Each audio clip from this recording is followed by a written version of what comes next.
And now, now we should be good. I think I'm gonna talk for a couple more seconds. Let me know if you can see me, if you can hear me. We should be good at this point. Um, it helps to click live in both of the places that you need to click live in order to go live. Okay, thank you all for bearing with me.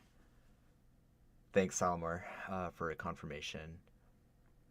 Let me be sure we're all situated. All right, I can see chat. I can see all of my stuff here. All right, give me just a second to gather my nerves after that. I was losing it trying to figure out what was wrong.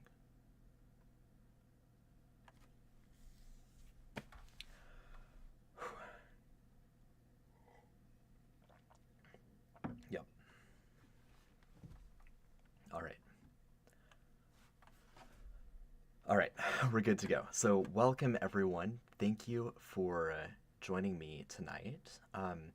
This is going to be a design stream. I'm going to talk through my process for creating a new legacy artifact for Veil of the Eternal Night. I'm going to talk through it from its very initial conception to completion for MythCraft. I don't think I'm going to have time to write it for both MythCraft and D&D over the next couple hours, but I'll at least get it all situated for MythCraft, at least as much as I can in a 2-hour window. In case you're joining and you don't know what Veil of the Eternal Night is, Veil of the Eternal Night is a massive gothic, grimdark, vampire horror campaign written for both MythCraft and 5th edition D&D from level 1 to maximum level, 30 in MythCraft, 20 in D&D. It's live on Kickstarter right now, and we are just a hair shy of unlocking our next stretch goal, which is the... I said that and it went up. We are even closer of a hair shy from unlocking our next stretch goal, the lycanthrope class. So that'll be a whole class where if you're, regardless of what your lineage is, you might be a human or a dwarf or a halfling or a hondu, and you get bitten and cursed and turned into a lycanthrope. And so that'll be a lot of fun. If we hit that, tentatively when we hit that at this point, we're really, really close. I might put together another design stream and talk through some of my process there, but writing a whole class takes more than 2 hours, so I'm not going to sit down and write the whole class live, but I'll definitely look at doing another stream and talking through some of the design choices that I'm considering at that point. For tonight, though, I'm going to design the Holy Hand Grenade of Antioch. I'm sorry, the Sovereign's Orb. I am excited to get into this item. I don't know very much about the actual history of the Sovereign's Orb, or whatever it's actually called in, like, real-world history. You can see an image of it here on screen. Usually my design process involves some YouTube video rabbit holes going down like historical documentary kind of like channels and mythological lore channels and some of that kind of stuff. I'm for obvious reasons, I'm not going to stream myself watching YouTube on YouTube. I assume that violates some kind of law. I'm just not going to mess with it. But I may go through and watch some videos after I do this and update the item accordingly. But for now, I'm just going to stream as I do my outline process. I'll stream as I look up stuff on Wikipedia, Encyclopedia Britannica. You can watch YouTube on YouTube? Well, okay, maybe we'll do that. Cody is the YouTube expert, so we may give that a try. Okay. Oh, good point. Reaction videos, yeah. Well, yeah, sure. Maybe we'll do a little bit of that then. Let's see. I'm gonna leave this screen shared for the duration of the video, and that's going to be a little bit challenging for me because I'm used to spreading out on. I have a nice like 3 monitor setup, so I'm used to putting an image up and then putting like a couple different drafting things on different sides. So maybe I'll simulate that by part screening. I don't know. We'll see where the night takes us. All right, so that's an introduction to Veil of the Eternal Night. That's an introduction to what I'm going to do here for the next couple hours. Let's start with the lore of I'm going to keep calling it the Holy Hand Grenade, the Sovereign's Orb. This thing, this ball, this golden ball. What is it? Nobody knows. I should say, I'm sure somebody somewhere does know. But I was... Quick, like, kind of backstory with this item. I was fortunate enough to travel... I know, we all want a Holy Hand Grenade, right? I was fortunate enough to get to travel Europe back in 2017, 2018, that academic year. And especially in Eastern Europe, in the area of the former Habsburg Empire, there are a lot of these little guys just lying around in museums, in palaces, and there were little like plaques that kind of explained them. I didn't read in detail because there were also suits of armor and swords and architecture. Like there was a lot to take in, and I still am more interested in weaponry, but I'm now regretting that I didn't take the time to go through and read those plaques in more detail. I do vaguely recall one plaque that I saw that literally said nobody knows why these things exist. Blame the aliens, whatever you want to do. I'm sure somebody knows, but I just thought that was really funny, and I'm running with it. My general impression is that the Holy Hand Grenade is just a like sign of royal status, maybe of I think of like approval from I assume the Catholic Church. Like if you get right, maybe it's alien orb technology, we don't know. But my headcanon of history is that when a duke or a viscount or a prince became like sworn in, officiated, coronated, especially like kings and emperors, you know, they had their whole crowning ceremony, usually from a pope or from the pope or from like a cardinal or someone in the Catholic Church. And so my best guess before I do any research into this item is that this orb is just another symbol of the I guess the marriage between church and state, or the cooperation between church and state, cooperation in the medieval and Renaissance era of Europe. Symbol of the crown being bestowed. Yeah, I mean that's what I've heard about, like someone from the church literally putting the crown on the head of the king. Is it shows that like they're approved, like the king is approved by God to go and rule on God's like behalf. I've heard very similar things. I just don't know exactly where the orb plays into that. Like you've got your crown, you've got your scepter, you've got your orb. I think they're just all symbols of divinely ordinated power. So I sorry if this pains any of you. I am going to start on Wikipedia because it's not a bad starting point. For detailed research, especially for academic research, it is a bad ending point, but I don't think it's a bad starting point. So let's see if I can find out a little bit more about this orb. I'll go to Encyclopedia Britannica after this, and then I'll see if there's some other like blog posts or the like that yeah, the bottom of the page usually has a lot of good resources. So we'll see where this goes for the next few minutes. Oh, and let me get this going. One of my common, like, I'm sure most of you do this, but like when I'm designing something, especially, I'll try to find mood music that reflects what I'm working on. So like and I'll take creative liberties with it, right? Like the Plague Doctor, I listened primarily to like instrumental death metal, just to get in like a groove and run with it. So for this, I put together a list of Gregorian chants and like church cathedral like pipe organ stuff, and a couple vampire soundtracks from the Foundry streams I've done. So I'm gonna get that going. If you could let me know real quick if it's balanced with my voice. I don't have a great way of. I don't have a great way of being able to tell. Um, if that's kind of a good, if the music is too loud, if it's all right. Um, and then we'll jump in and get going with some research here.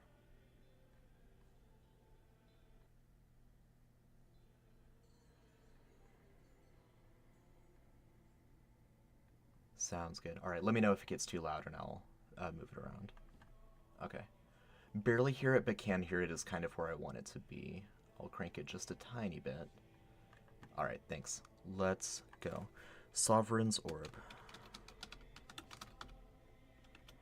Habsburgs.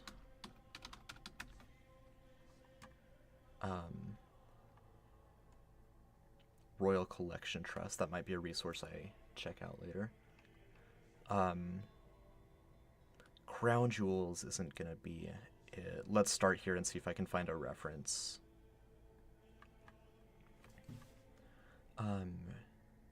Yeah, well, the Holy Roman Emperor. The Holy Roman Empire was neither holy nor Roman nor an empire, but okay.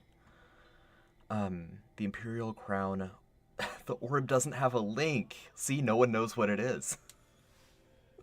The Scepter of Austria.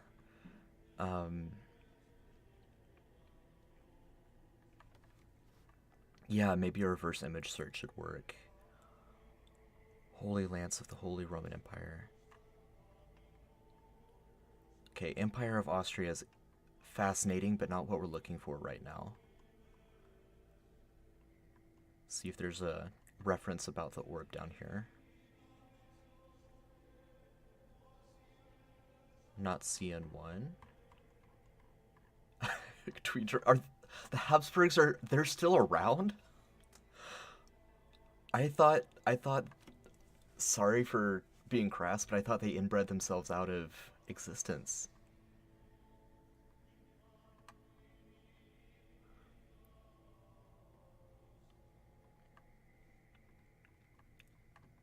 Huh.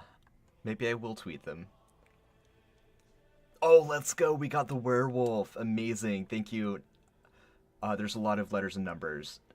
Disoy77. Thank you so much. That's amazing. So excited to see that. That's amazing, Jan. Maybe I'll just reach out to them after this and see what they have to say about the orb. They're probably going to tell me it's aliens.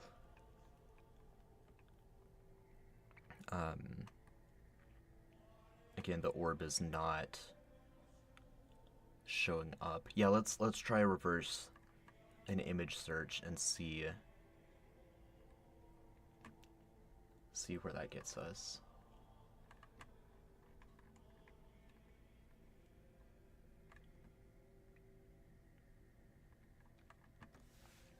Imperial Orb of the Austrian Imp. There we go. Well, there's nothing there. I picked this one because I felt like it was going to be a little bit of a challenge to find relevant information.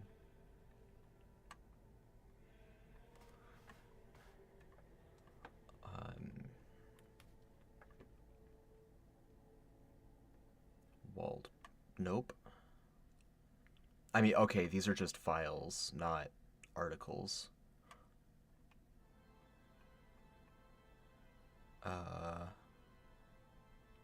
It's just uploaded.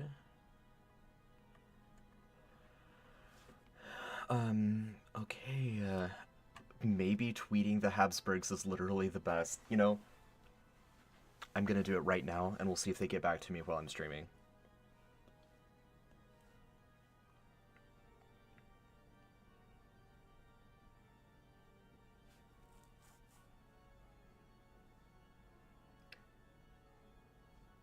Let's see. Hey, Habsburgs. What's their Twitter handle? Let me find that.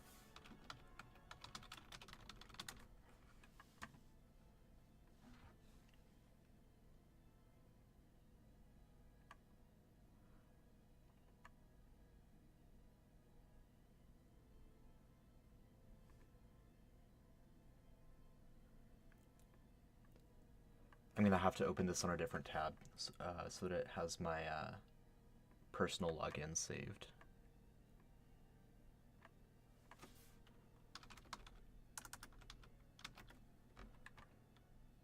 Just a minute here. This is gonna be hilarious if this gives us like actual good information. Search Habsburgs.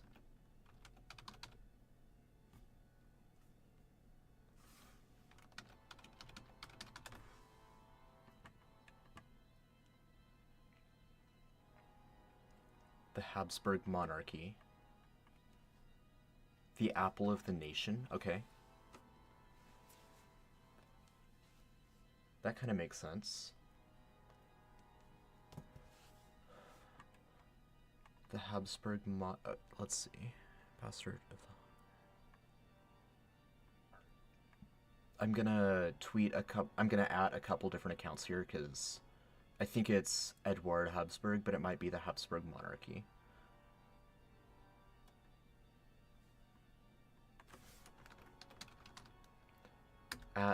I can't believe I'm doing this. At the Habsburg monarchy.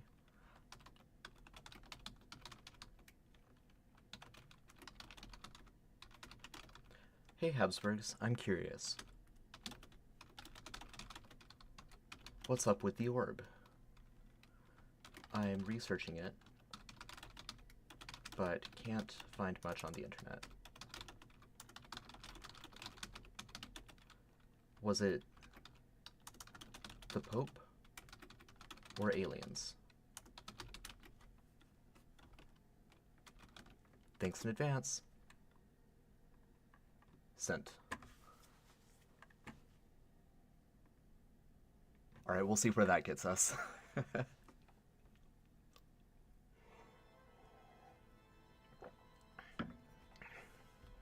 Alright, let's see. Because that reverse Google search, that was a really good idea, Spaz. It's a bummer that didn't really get us anywhere. Try a couple more. You know, Githyanki is a good idea.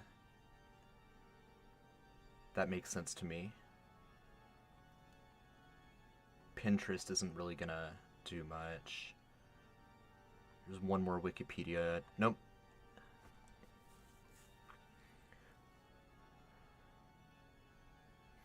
Is this linked to any articles? Doesn't look like it.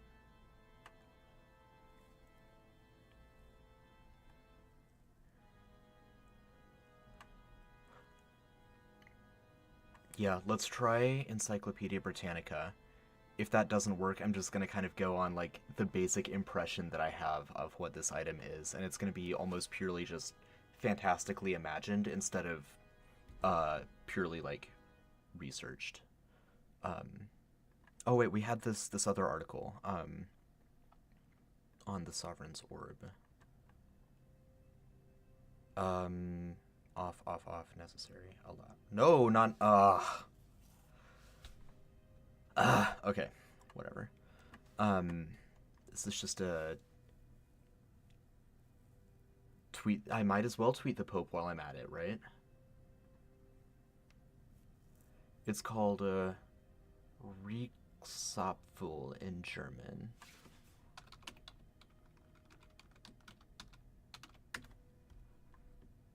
Globus Cruciger, also known as the Sphyra or the Orb and Cross.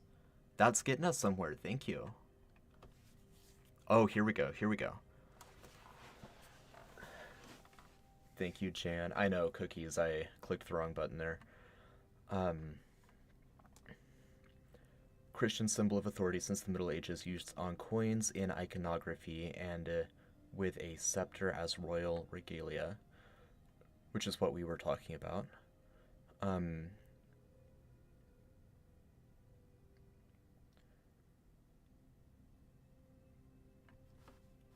oh, that's cool. I always wondered why it was like the hand grenade shape that it was. That makes a lot of sense. It's like the symbolism of the cross over the world held in like a worldly ruler's hand.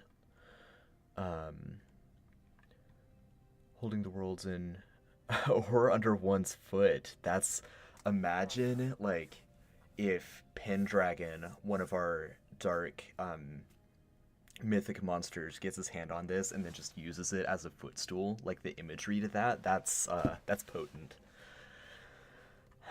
Hadrian, Constantine, those are some good guys.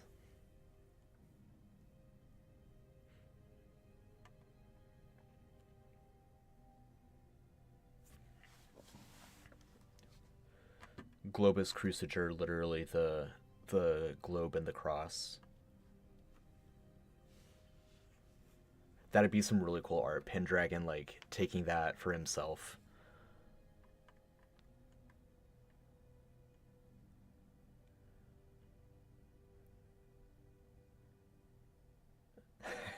Wants to learn about the Church of England. Um, let's see. Yeah, the Holy Roman Emperor used it.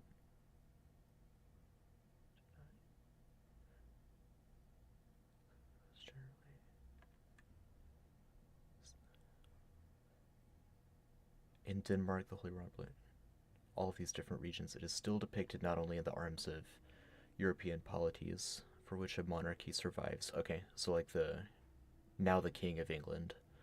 Um,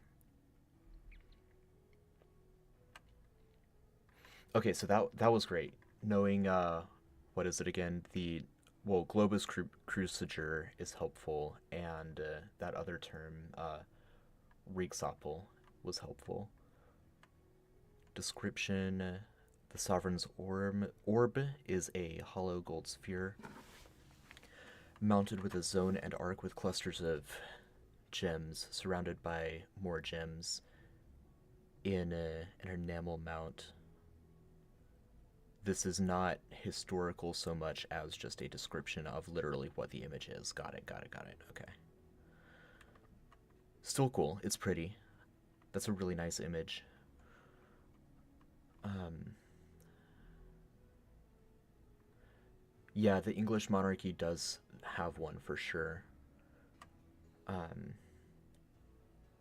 I have not heard back from the Habsburgs yet. Let's see.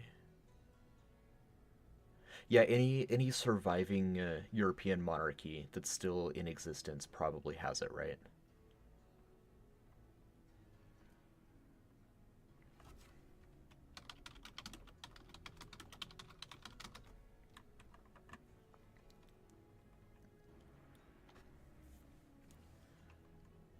Yeah.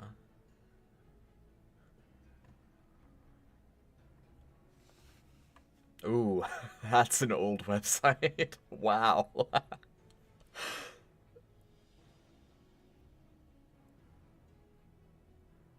There is no separate papal orb. Okay. Let me see if that's. Yeah, I'm pretty sure it's the Tower of London. Um, when I was doing my Europe travels, I was based in London. I actually never made it to the Tower of London, which I'm really sad about. I definitely want to go back sometime and explore that place. Um, but I went to the Buckingham Palace and other places like that. I don't recall actually seeing one because I think it is in the Tower of London, but I saw the ones that I saw were in the Habsburg territory. Um, what is the orb that the? Okay, I'm getting conflicting information now. Who would have thought the internet has conflicting information? It says the Globus Cruciger um, is held by the Pope, but then this one says there is no separate papal orb. I don't know. I'm probably not going to trust this dinosaur of a web page. Let's go back and look at other related articles.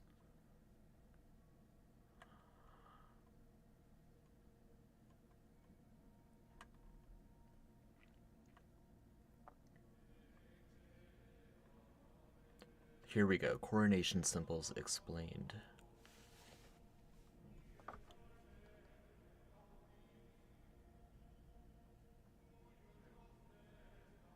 William the Conqueror's army decimated the troops of King Harold in the Battle of Hastings. Draped in the robe of the estate, King Charles III will take his seat on the coronation chair with a jewel-encrusted scepter. Oh, this is modern. This is Charles III, not Charles II, right.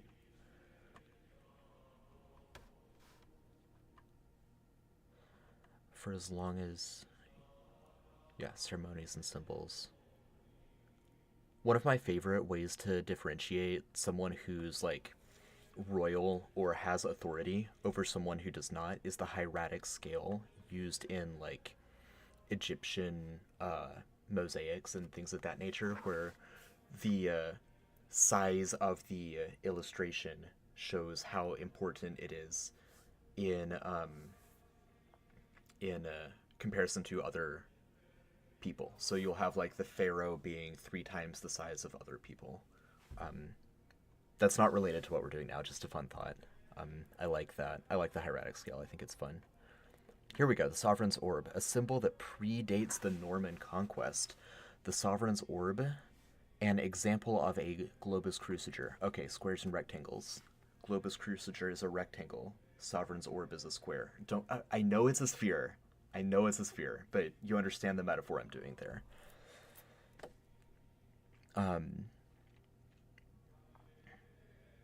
First used in investitures for King Henry II of Germany and the Holy Roman Emperor in 1014.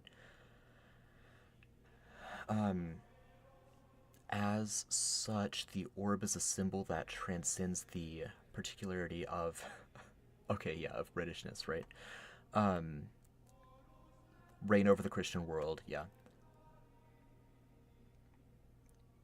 Ooh, this is some good information. In the form of a 2.7-pound golden ball with 9 emeralds, 18 rubies, 9 sapphires, 365 diamonds, and 375 pearls, the Sovereign's Orb puts the symbolic weight of the world into the king's hands.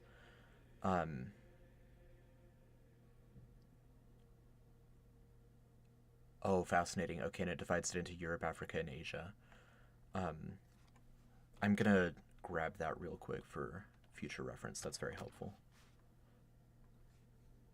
Obviously, the regions are going to be different because Githandia is fictional. Some of them are definitely hollow, Brandon. But yeah, I'm not sure. Again, apparently Sovereign's Orb and Globus Cruciger are slightly different. Globus Cruciger is just anything with that ball and cross shape, whereas Sovereign's Orb is specifically for coronation. So maybe one of those is typically hollow and one of those is solid. Yeah, it's a heavy thing when it's solid. Let's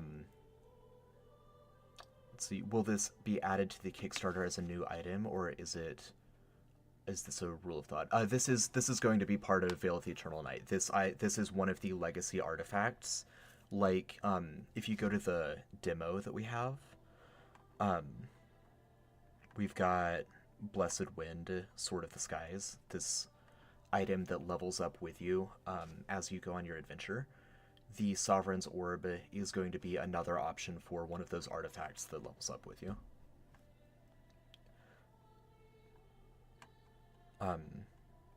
Yeah, the article here said, I think it said Weight of the World somewhere in here as well. I think that's some intentional imagery, aside from just being a lot of gold and showing that you're wealthy.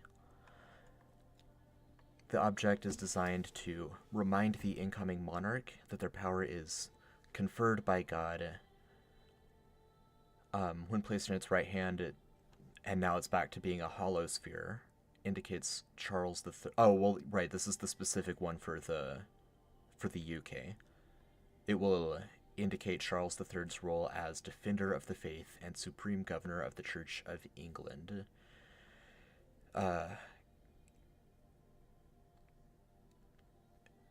Interesting. Okay, now we're getting into modern British monarchic politics. which is interesting, but is a different conversation.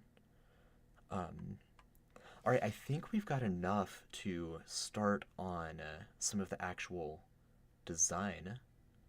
I think that the only other thing I need to do first, because it is legal, as Cody brought up, and I can't remember who else mentioned this. Maybe it was Corey.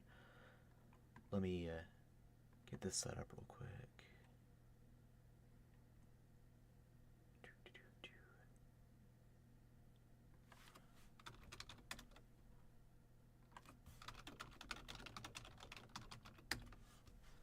This is important research.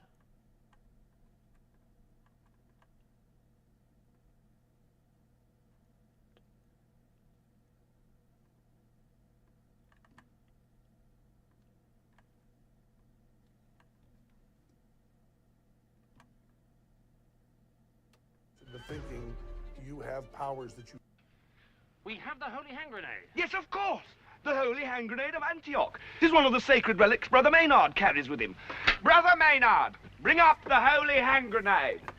Pie Jesu Domine, dona eis requiem. Gregorian Pie chants Jesu throughout Domine, dona eis this requiem. Pie Jesu Domine, dona eis requiem. Pie Jesu Domine, dona eis requiem. How does it work? I know not, my liege. Consult the Book of Armaments.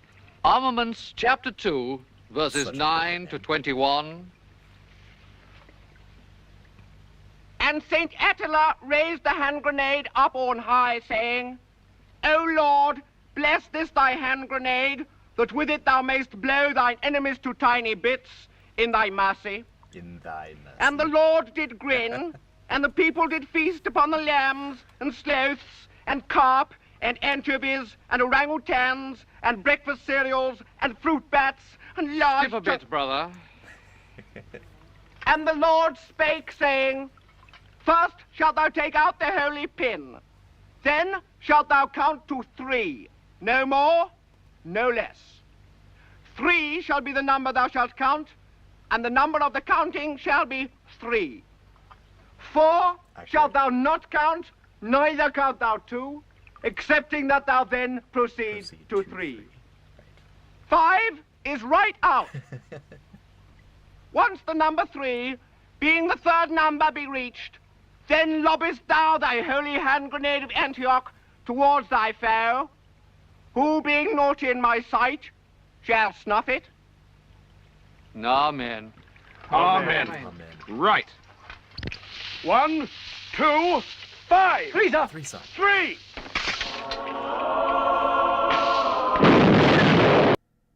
Amazing.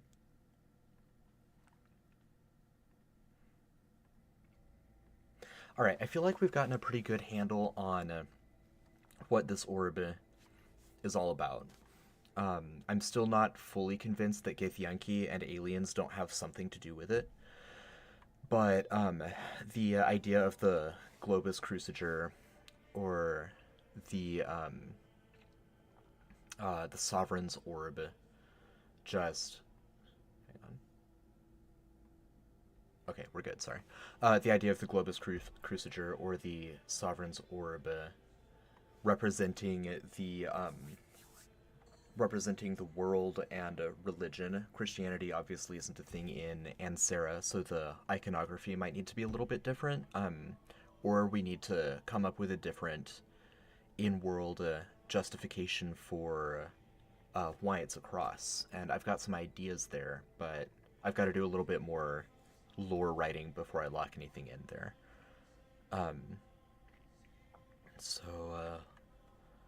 Let's see. When I am designing, there is a crucifix. Yeah. So the a crucifix is one of the artifacts that we'll be developing, and so definitely cross imagery is going to be a thing. I haven't fully cemented the in-world reasons for why it is a thing. And whether it's directly related to some of the gods of Ansera, or if it's related to something else. I've got a couple different ideas there. One of the symbols that is widely used in Ansera, in the religions of Ansera, is the tree of life, and so maybe it'll be an orb with like a little golden tree with emerald leaves and that kind of thing. Maybe it'll still just be the cross. That the exact imagery remains to be fully determined. Let's see. So I'm going to share a little bit about my general kind of design process from like a top-down level, and then we'll get in and do this for the orb itself. Yeah, so the tree itself is going to show up in a lot of different ways. It's a symbol closely associated with Tovare, who is the head of the Celestial Council. Angel with outstretched wings. We've got some other stuff going on with angels for this campaign. So there's going to be a lot of different iconography and imagery. I think that the orb itself is either going to have a tree on it or is going to have a cross on it. So when I'm working on a class design or an item design, I think about the different things that a hero can contribute to a game. So that's like utility in exploration, utility in social situations, utility in figuring out more about the world. So that might be the rogue or the troubadour being a skill monkey. It might be psionic magic, being able to learn more about what's going on in different locations. It can take different forms. And then obviously there's combat. There's combat utility, being a support or control character or learning more about how your enemies work. There's direct combat offense and defense. There's healing, cleansing, buffing, debuffing. Cleansing is a term that we're using in MythCraft to refer to removing debuffs from your allies. So not necessarily buffing them, but nullifying their debuffs. So out of those different ideas, the other thing, there's I want the abilities to be fun. I also want the abilities to not be game breaking, at least not without some really careful going through and finding every possible combination. If you watch Sanity Damage, which is my D&D, well, currently we're using D&D live stream that we do on Thursday nights, you will know that I made a legacy item fishing pole that Pippin took and just absolutely broke, and it's the most powerful item in the game now, easily. Yes, it's fun, but it's also broken, and I can work with that in a personal campaign because I can scale my monsters and stuff, but I don't want to put that in a published campaign module and then have everyone accidentally steamroll Dracula and all of the other boss monsters that they might fight because an item just ends up being too strong.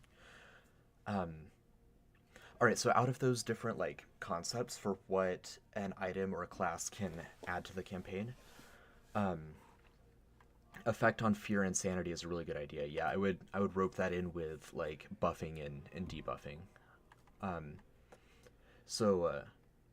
I want 3 to 5 item tracks that you can upgrade, like class tracks.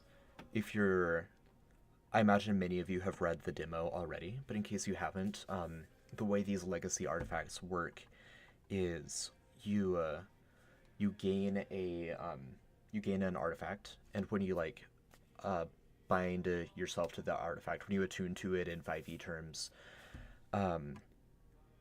you gain 1 enhancement, and then every 4 levels you gain an additional enhancement.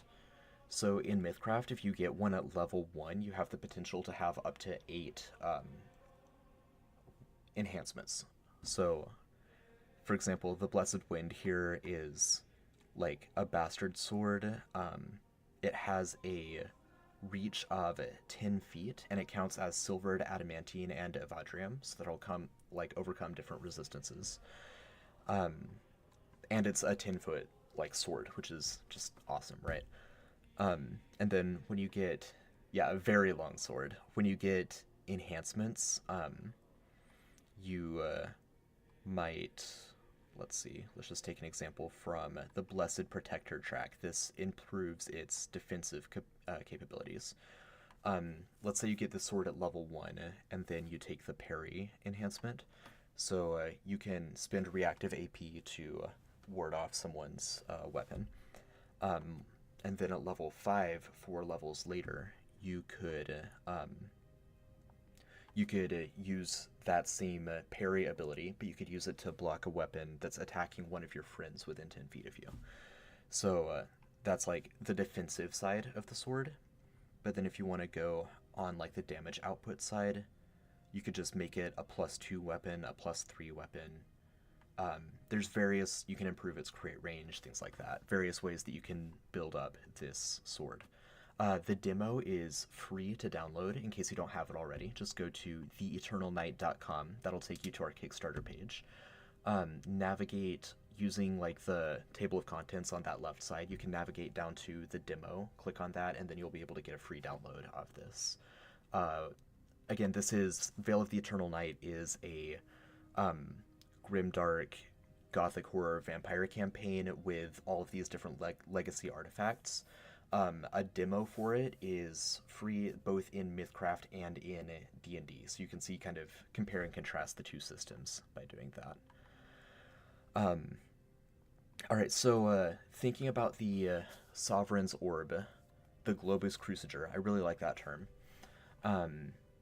I definitely want some buffing stats that just buff yourself when you hold it, representing your authority. So enhanced charisma, enhanced sanity, maybe enhanced luck. I'm not sure about that, but maybe I actually just thought about this. Maybe it gives you like an extra divine power, allowing you to upcharge your prayers more, like make your prayers more powerful just from holding it.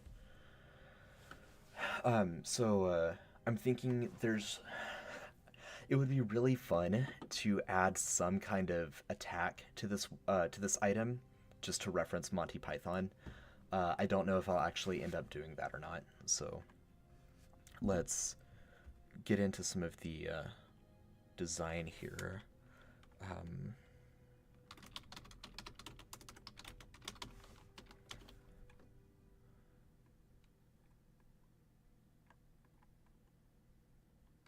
Religion checks. Yeah, lots of good ideas in chat. That's awesome.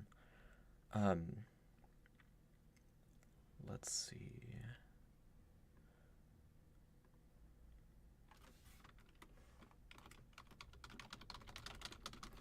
This is just some mind mapping software that I found that is pretty intuitive and is free. So it's my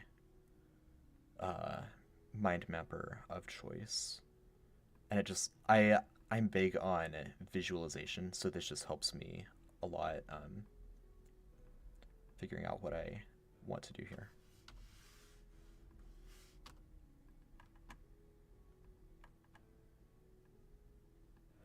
Auras are something that I've been considering with this item. I hesitate only because the Zealot already gets a lot of auras, and so, I don't know, maybe it would be cool to say, like, hey, as the wielder of the Sovereign's Orb, you get extra auras. And if you're already a Zealot, then you get even more auras. And if you're not a Zealot, then you get access to Zealot auras. That's something I've been toying with. I'm still undecided on that.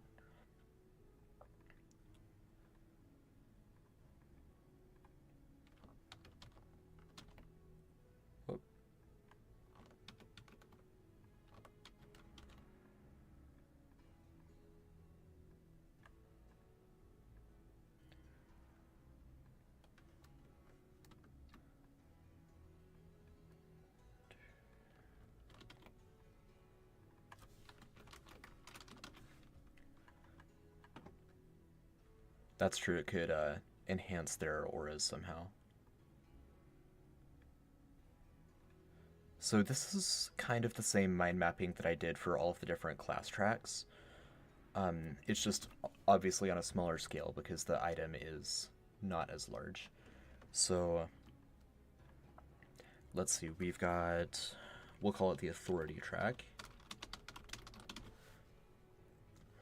And I'm just going to make a note here. This is going to be improve your own stats somehow.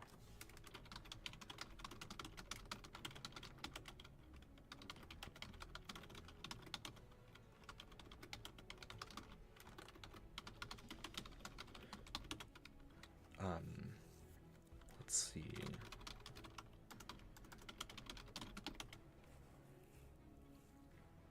Actually, I'm going to put religion checks in a different... yeah, I'll put that in a different category.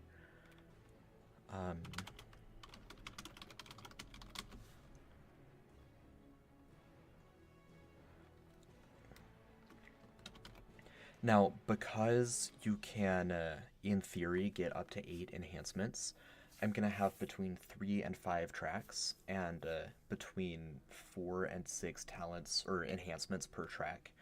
The reason I'm doing that is so that you can play through the entire campaign twice, or 2 different people could play through the entire campaign, and have the same base item that could evolve into 2 entirely different items by the end of it. I'm not going to do more than that because I still want it to thematically tie back into the same, like, base concept. And more than that gets more unwieldy. It starts turning into, like, a whole class instead of just an item. But that should put me around 16 to 20 talents over, or not talents, enhancements overall.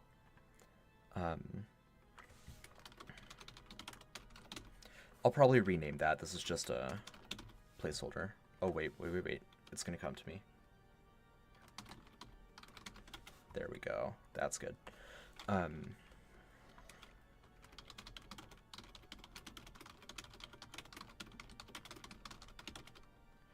Yeah, it's its own character in some ways. Religion, arcana, history, maybe politics, military.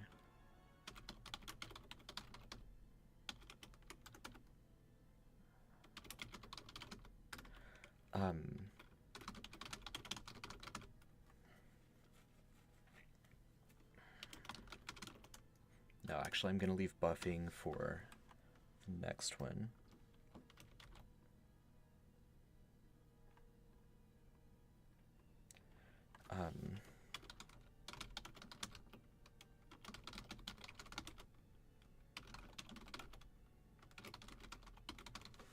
Basically a Zealot Light track.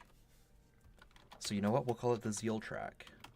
Keep that thematically appropriate. Yeah, some kind of divination thing. That's a good idea, Brandon.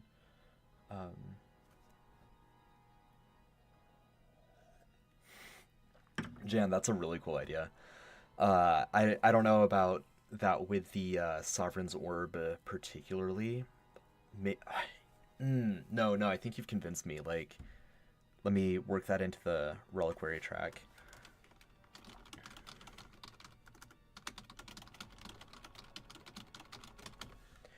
Now, Resurrection and Souls are not static. They're a lot more malleable. They break down, they deteriorate a lot more rapidly in the MythCraft setting. So talking to spirits of people from long ago may not be a thing. Alternatively, maybe they imbue a little bit of their essence into the... That's what they do. That's what they do.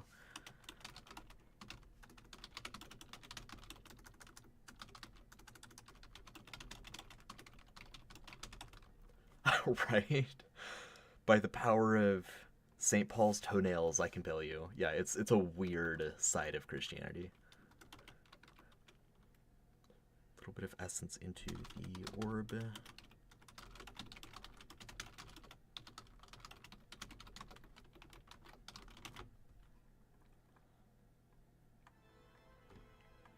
Okay, let's think. Oh, okay. I've got one more I'm gonna start on, and this is gonna be the only one that has like a little bit of combat potential with it.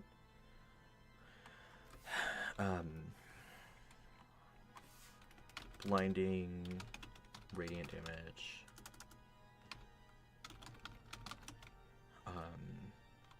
What else? Repelling, push people back.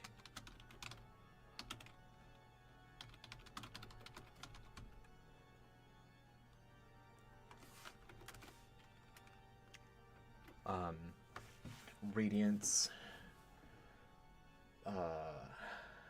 Sparkle Track, Censure, maybe, Banish, Exile, Scorn, Dominance. I like Dominance. Very Latin. Yeah, thanks, Gabor. I like that a lot.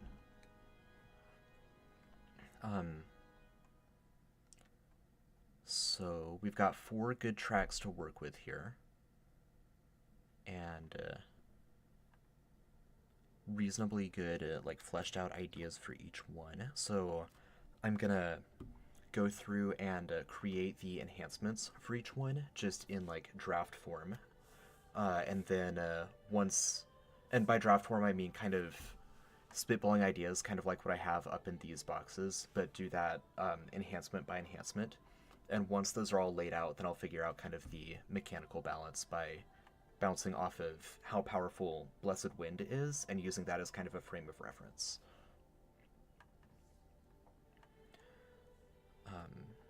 Let's go.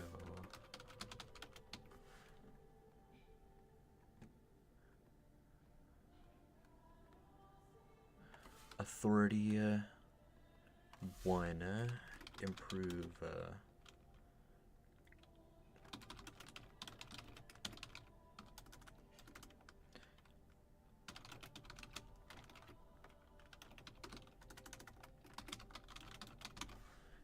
if you're unfamiliar with MythCraft, prayers are basically like cantrips in D&D, but they're for specifically the divine source of magic.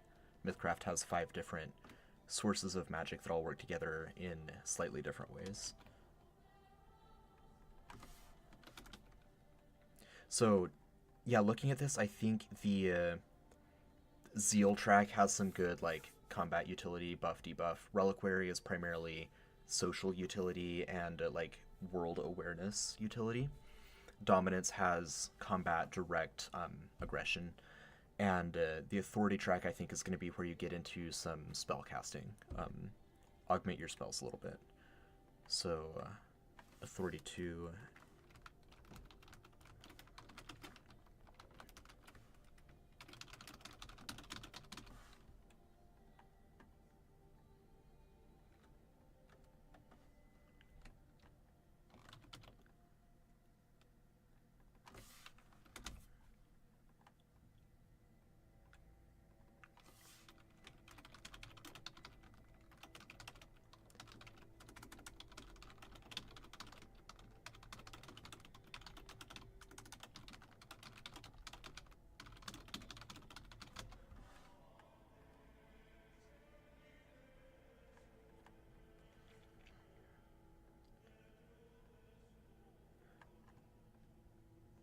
So this track will let you,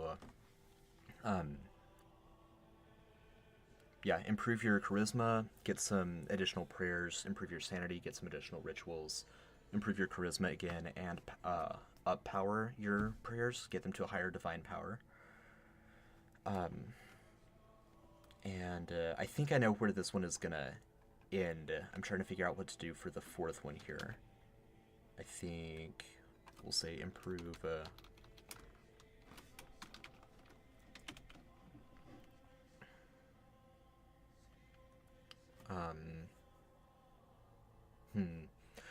Sorry, I'm trying to figure out how to communicate this, but there are like half-formed thoughts in my head that are connecting at a rate that isn't quite enough for me to explain my thought process at this moment.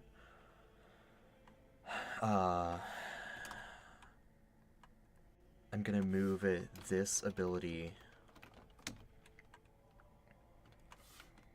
down here. Cast your prayers from this item.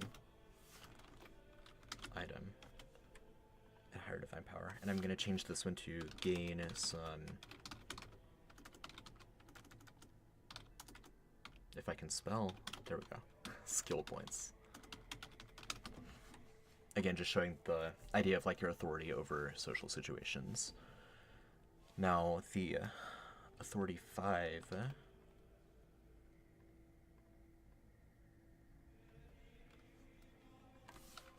is going to be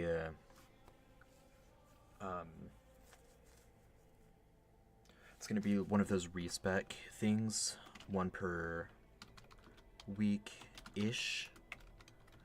You can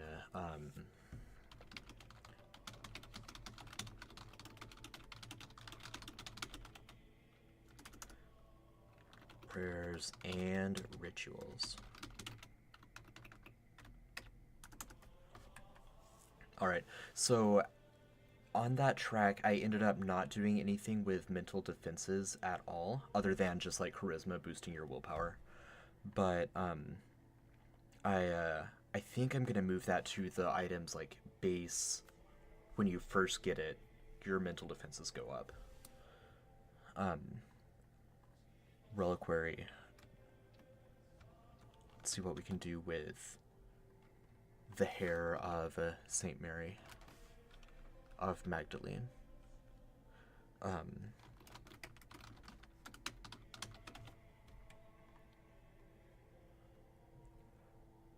Improve charisma. Remove that, otherwise I'm just going to be thinking about charisma.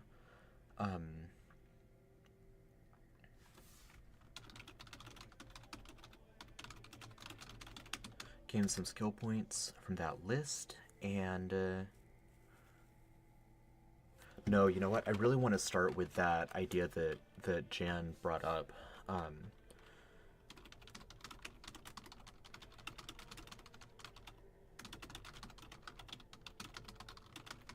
Now, that's just kind of a lore decision. What does that do?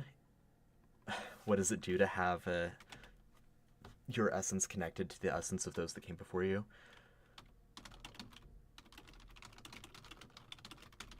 It does exactly what my original idea was. Just giving it a really fun lore reason for why that happens. I should ask, you guys are throwing out ideas in chat. You don't mind if I, like, use them, right? Like, a lot of these are really good ideas. Tell me otherwise, but I'm gonna assume it's okay for me to take stuff from chat and put it in as I'm going through this. But I understand if you want to hang on to your own ideas for homebrewing. And then, so some skill points at the first reliquary. And then, alright, sounds good. Thank you, Chan.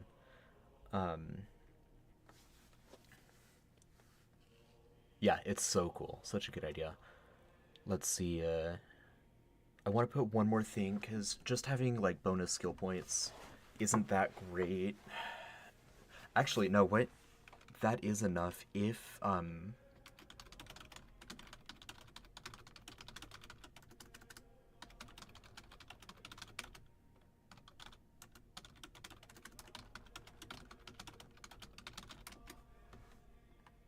that could be interesting. I'll play around with that. That's just, again, we're in draft phase right now. We'll polish these up a little bit on my next pass here.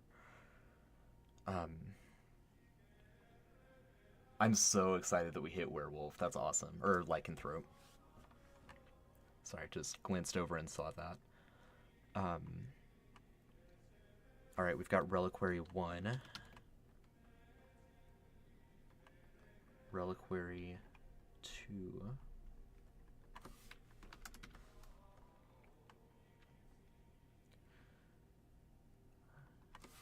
This is where we'll add the potential for healing and cleansing features.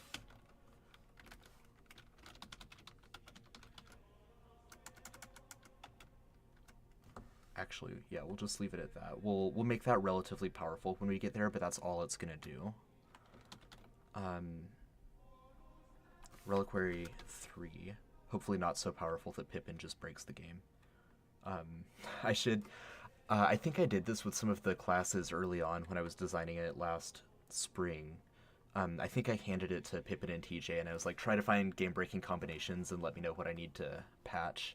I may do that with these items, because, again, Pippin's record on that fishing pole in our sanity damage stream is unreal. Fishing poles equal power. It's ridiculous. Okay,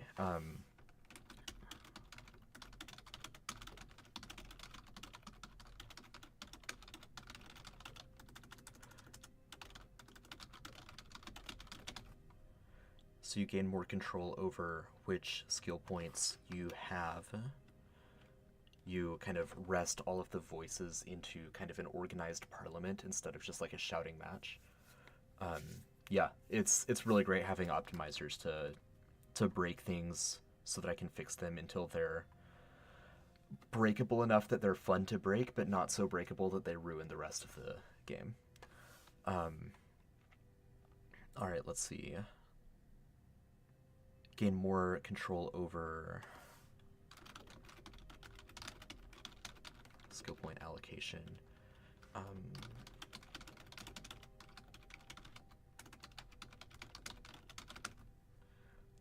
See the world around you a little bit more.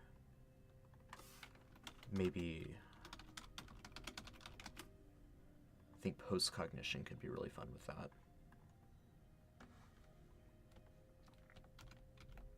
Make the healing and cleansing a little bit stronger. Yeah, some kind of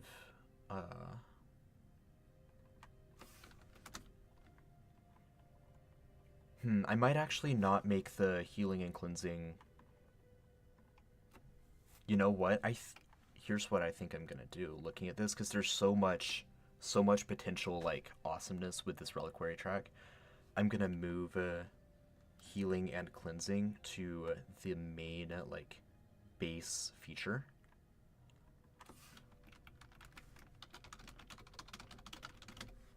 And that's just gonna be what you start out with.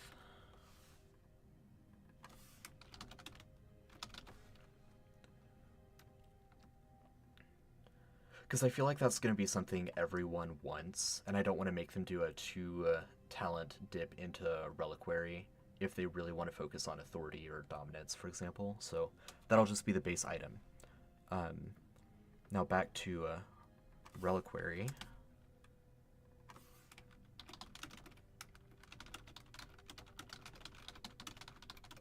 Exactly what you said, Pixelgeist. Is that? Yeah, Pixelgeist. More luck points as the voices in your head guide you.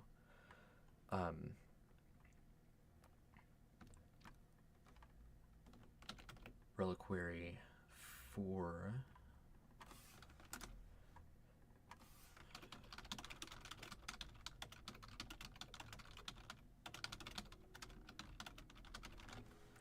Just a little bit more awareness of the world around you.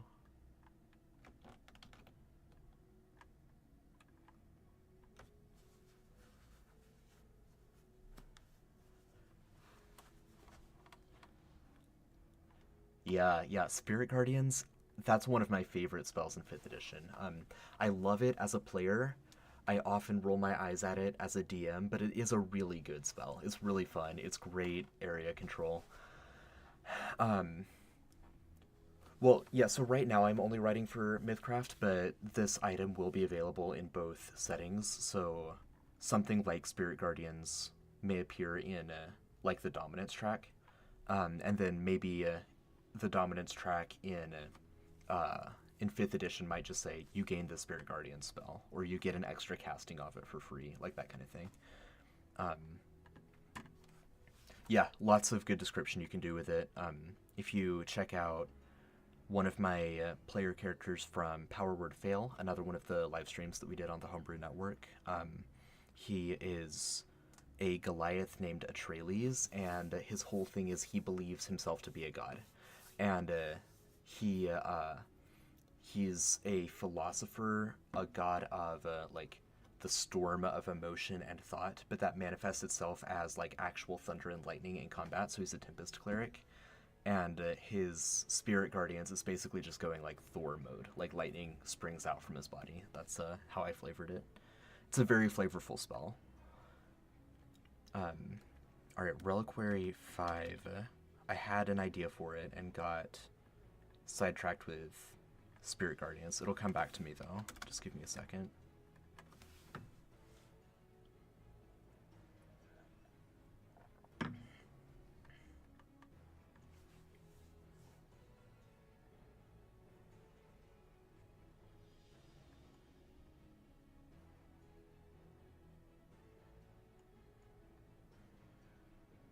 Just jamming out to the music, waiting for the idea to come back.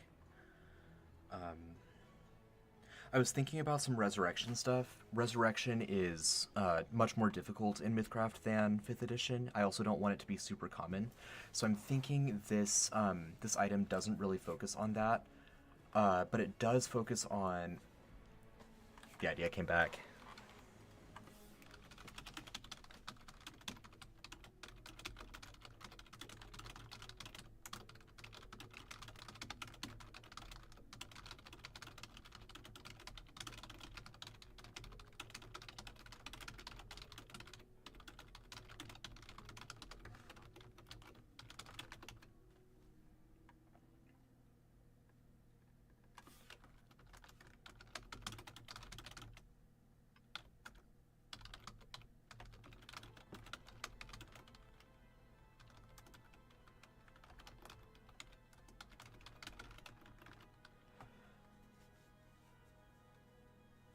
That's delightful.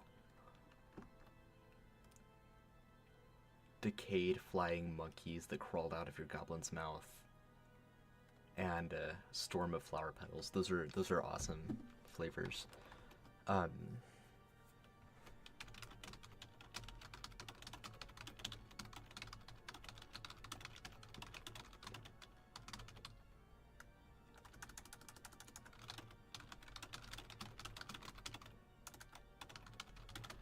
Alright, I've got some cool ideas there.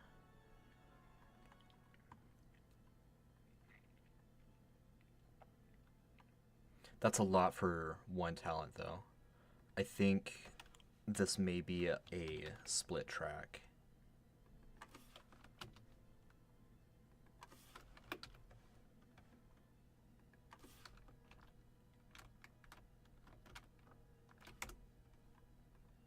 That feels better. I feel like giving all of that is too much, but both of those are really cool and really valuable. I think gaining different talents is more powerful than gaining different skills, so I'll have to figure out a way to counteract that a little bit. But I'll figure that out when we get to the more serious drafting part.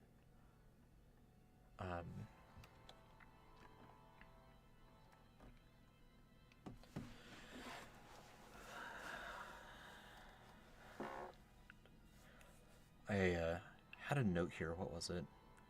Oh, it's just...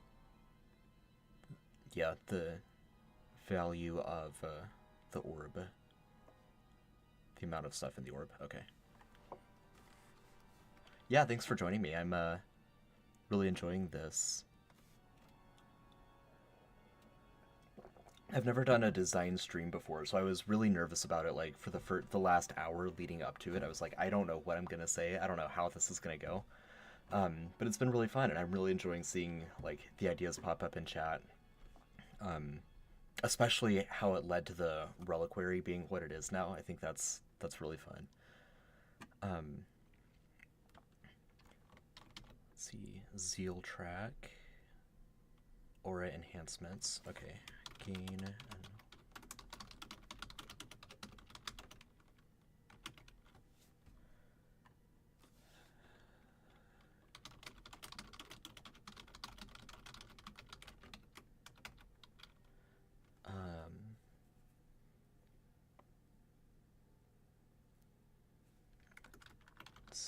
We'll say gain 2 auras.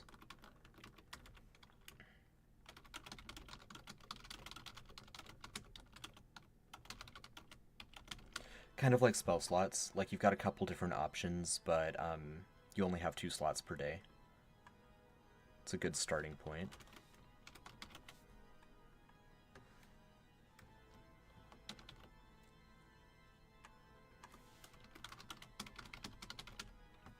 Whoop. Now some kind of aura enhancement.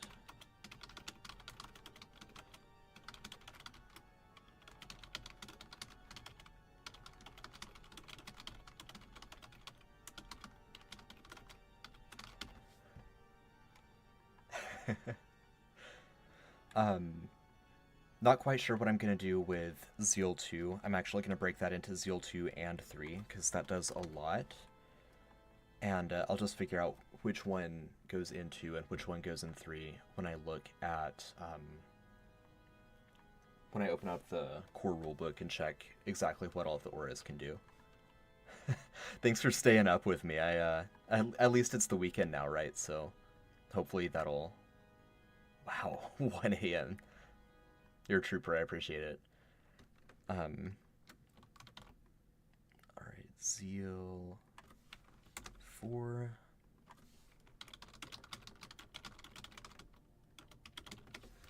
Easy enough. I might actually...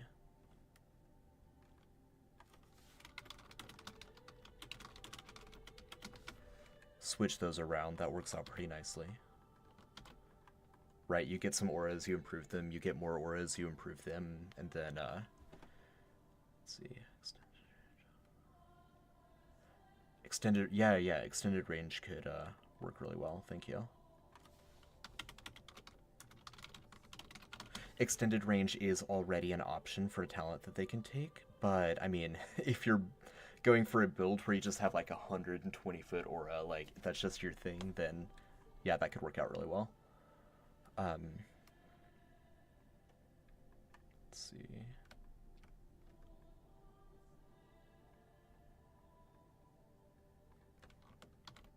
Oh, that's not what I wanted to do. Zeal 5. What is left? I think this is what I want to do for it.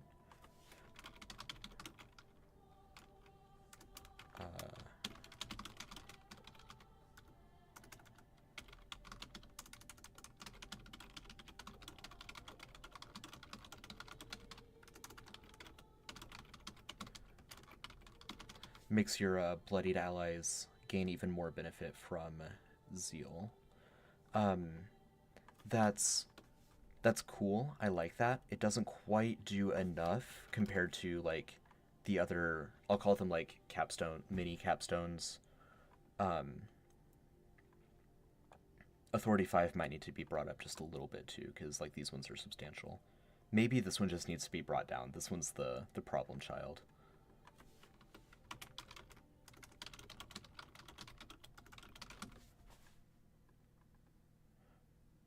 So maybe that's actually fine.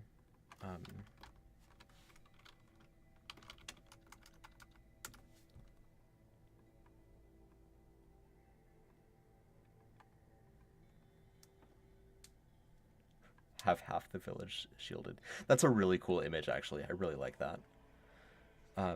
Okay, so I feel like Authority 5, Reliquary 5A, and Zeal 5 are going to be pretty easy to bring to the same power level. I feel like Reliquary 5B is still too strong, but I think I have a good way to fix it.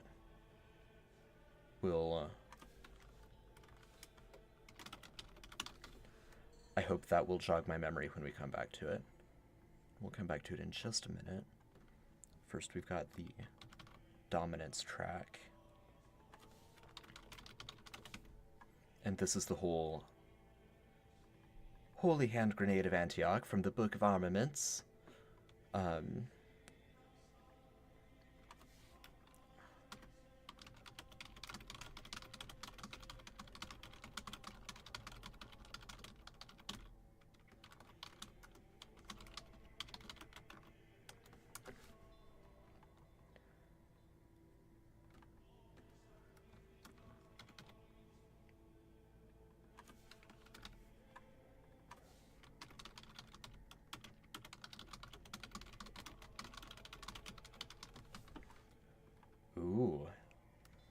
hang on. Just had an idea for this. I feel like dominance 3 is the right place for it.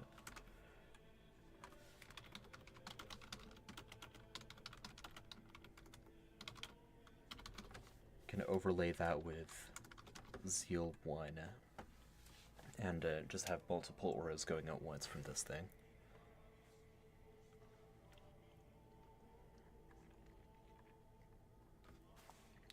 Five, 10, 11, 16, 17, 18, 19. So we're already up to 2 completely different items. So I think we're going to stop it at 21. And I might... No, I think that's the right size for this item. Gives you plenty... Basically, if you go from level 1 to 30 with this item, you'll be able to max out one of these tracks and then go halfway with another one of these tracks. I think that's appropriate. I'll double check that against Blessed Wind here in just a second, but that feels like right about the same level.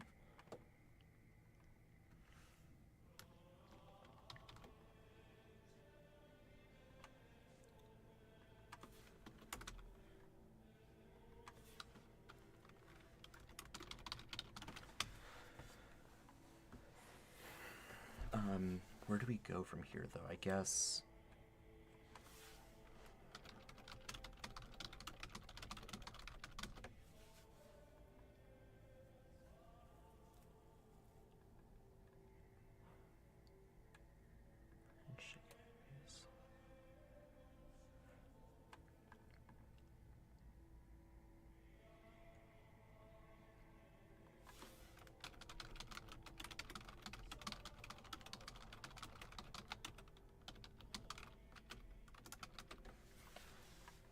Alright, we've got enough of an outline now. 21 talents here, because we've got that little split track at the end of Reliquary.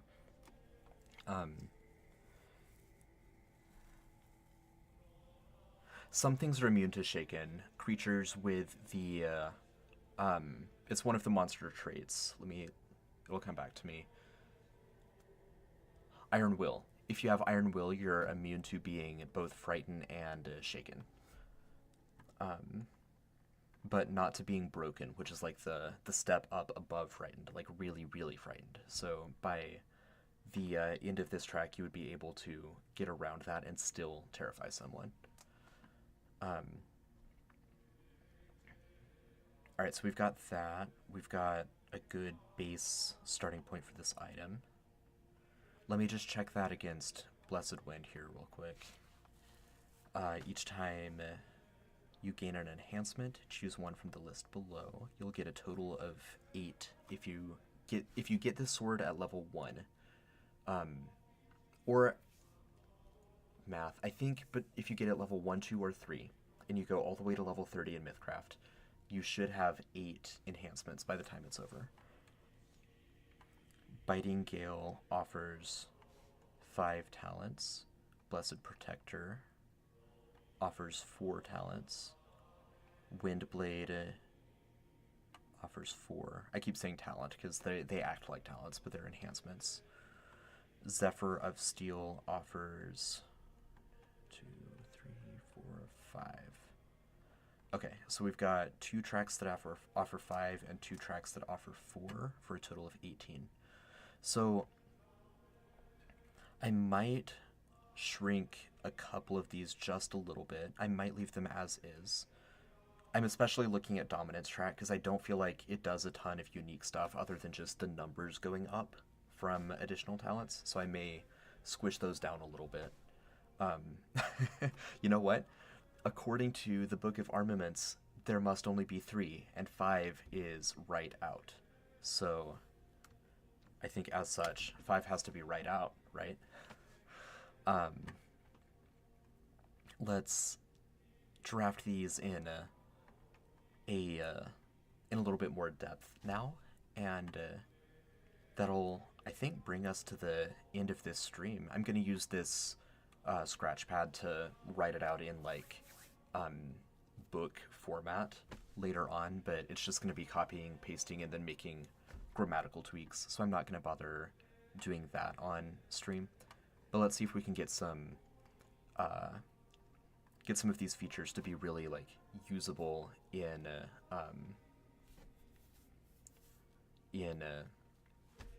someone's game.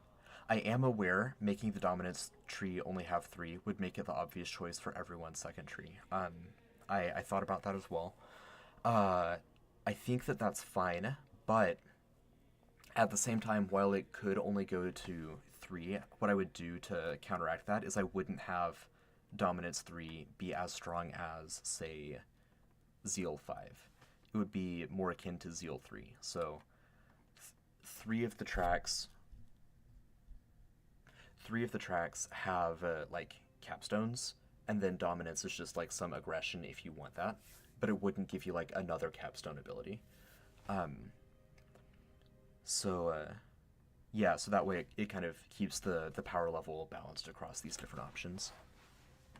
Alright, base item, Sovereign's Orb.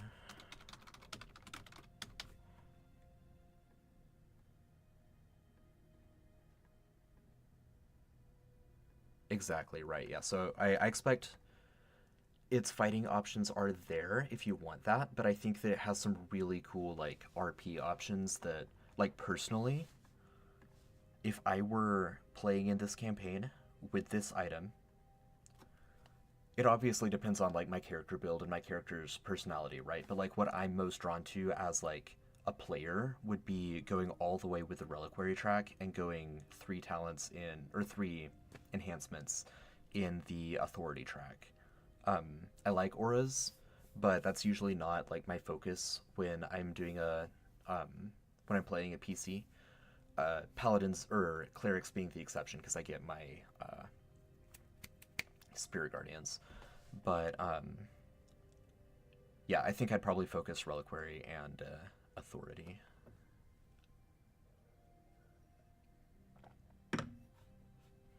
Reliquary Dominance, yeah, I think that could be really fun too. I think all of these combinations work well. If you go full Authority and then go some Dominance, full Authority, some Zeal, full Zeal, some Dominance, I think there's some good synergy between all of these different tracks.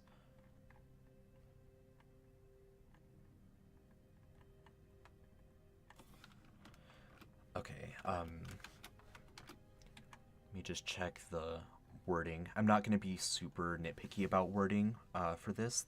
That's when I copy stuff from this mind map over to my scratchpad. But I do want to be sure I'm as close to the on course as I can. We've got some flavor text, and Blessed Wind is a +1 Master Sword with a reach of 10 feet. Okay. I will do later.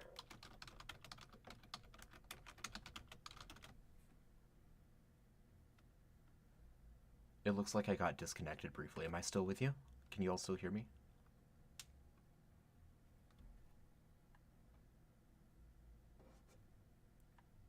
Okay, alright, thanks.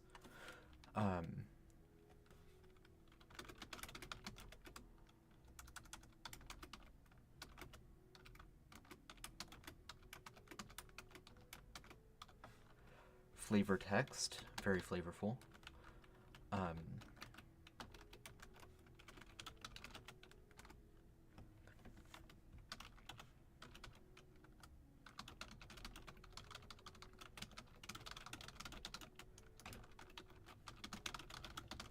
Okay, so you have to hold this item in order to gain its benefit, because it's like an orb, right? Like, you literally hold it. So I'm gonna make the base +2 to all of your mental defenses. That's a total of +6 across your 3, across anticipation, logic, and willpower.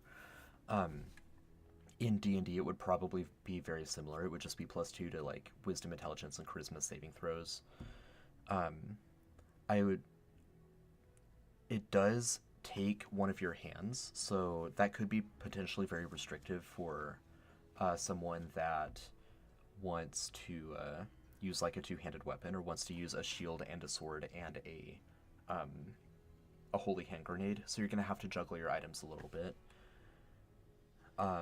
Not tonight. We're not gonna look at Werewolf tonight, but hopefully I will be able to get another stream going pretty soon for the for some lycanthrope design.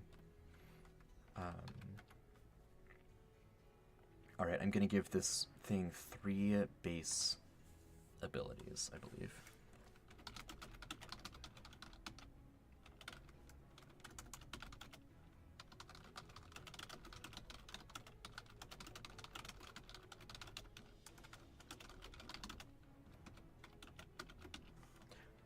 Little minor healing, just a nice buff.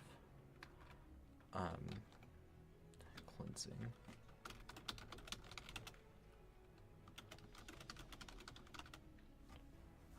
Recoup is similar to a short rest in 5th edition terms. In MythCraft, there are 3 types of like recovery. There's there's, what do you call it? Taking a rest, which is your 8-hour ordeal where you have to be asleep for a lot of it. There's recouping, which is a 1-hour rest. And there's catching your breath, which is 5 minutes of just like downtime. Catching your breath mechanically doesn't do anything other than prevent you from dying if you're at 0 hit points. Yeah, exactly, the power nap. So let's say you go down, you know, I'm just gonna do a quick pitch on dying in MythCraft because it's one of my favorite like game design moments that I had. So I am a huge fan of Lord of the Rings. I imagine most people in the TTRPG space are. I especially love Boromir's arc in the first movie. It's been out for over 20 years, so I am about to spoil Fellowship of the Ring. Turn this stream off now if you haven't watched Fellowship of the Ring, and go watch Fellowship of the Ring. At the end of Fellowship, Boromir sacrifices himself to save the hobbits, and he takes so many arrows, and he's like obviously dying and bleeding out, but he keeps getting up and taking like another swing, and he keeps going and going and going until he finally expires.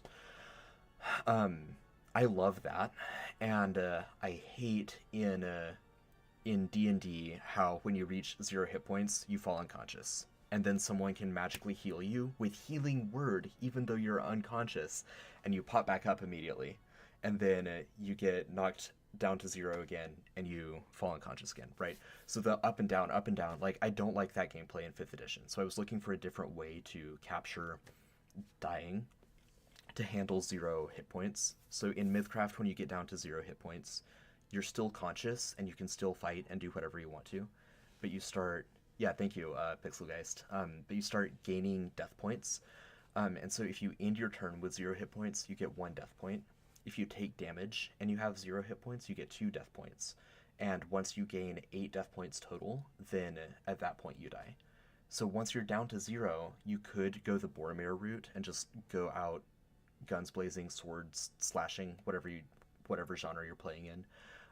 Or you could retreat, trust your allies to finish the fight, and you could start catching your breath. Now, it takes 5 minutes to do that, and so there's a chance that the orcs would come and find you and finish you off anyway. There's a chance that your retreating would cause the rest of your allies not to be able to continue the fight. But because it's just 5 minutes, there's a chance that you'd be able to go and hide and prevent yourself from dying all the way. If you catch your breath, then Gunblade, do both. So if you're at 0 hit points and you start catching your breath, you no longer accumulate death points at the end of each of your turns. Obviously, you stop catching your breath if you resume combat, so there's that give and take. But if you retreat and you finish catching your breath, then you regain 1 hit point. So you're still at death's door, but you're no longer actively dying.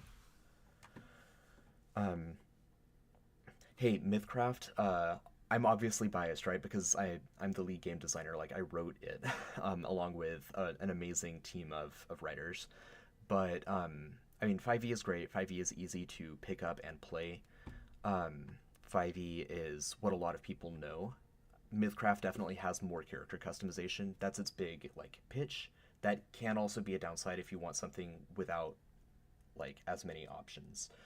But, benefit of MythCraft is it's all free on our wiki, so srd.mythcraftrpg.com. You can find all of our character options.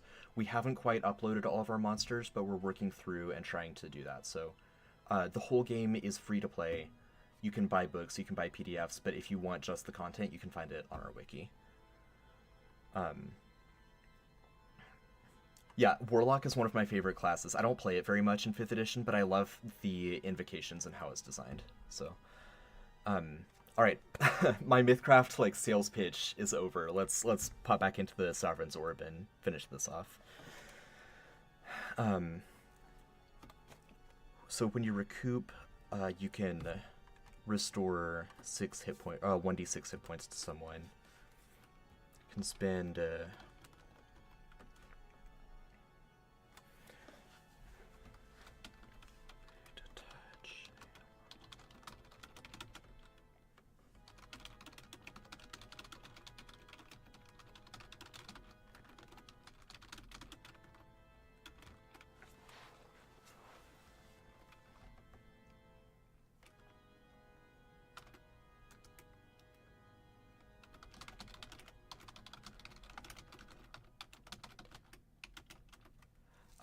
when I put etc., that's not going to make it into the final rules text. That's just me, that's a note for me to go and look at the actual conditions and figure out exactly which ones should be removable.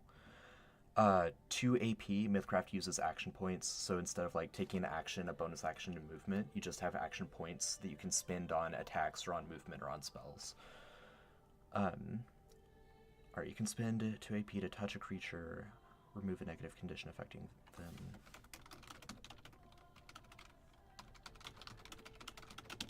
MC, DC is difficulty class. MC is MythCrafter, which is like the dungeon master.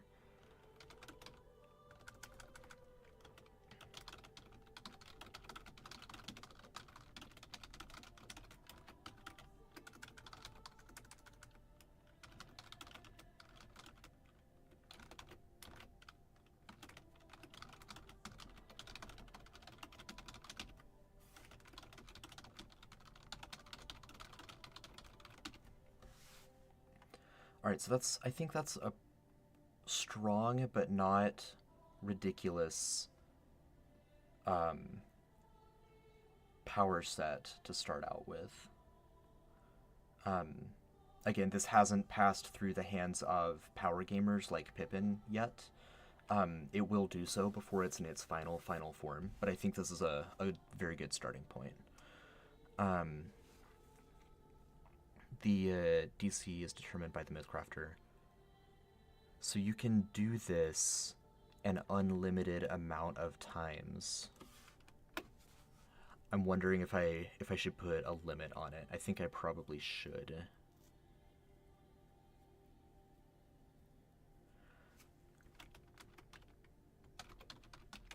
Penciling in 3 per recoup. Like, I want you to be able to do it a couple times. Yeah. I want you to be able to do it a couple times in the fight. Well, I mean, 2 action points is the same amount of time as swinging a short sword, right? So it depends on if you want to do damage or help your friend.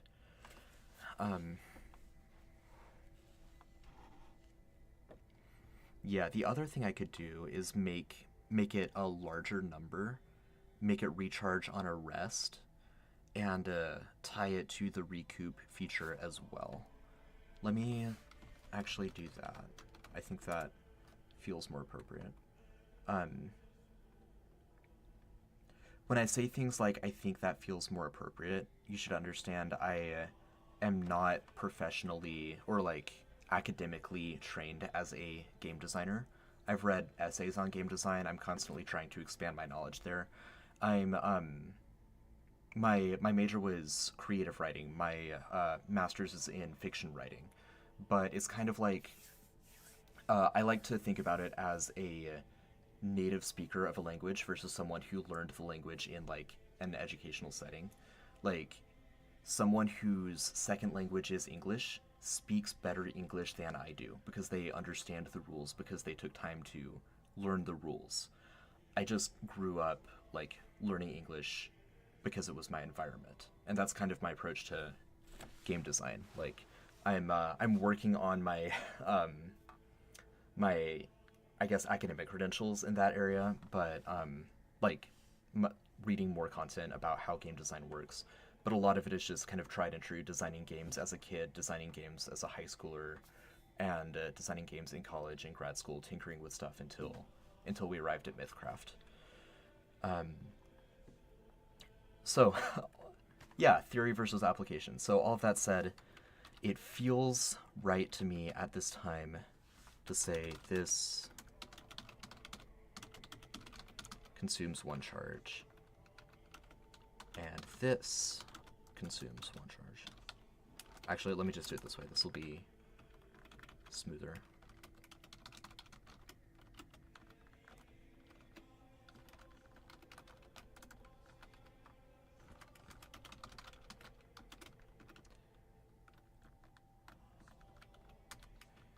You have X charges per day, per rest.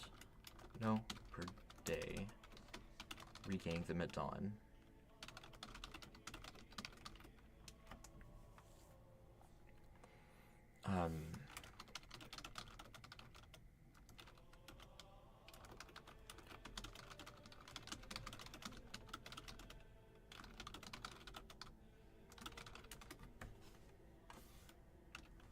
Now, X charges. I'm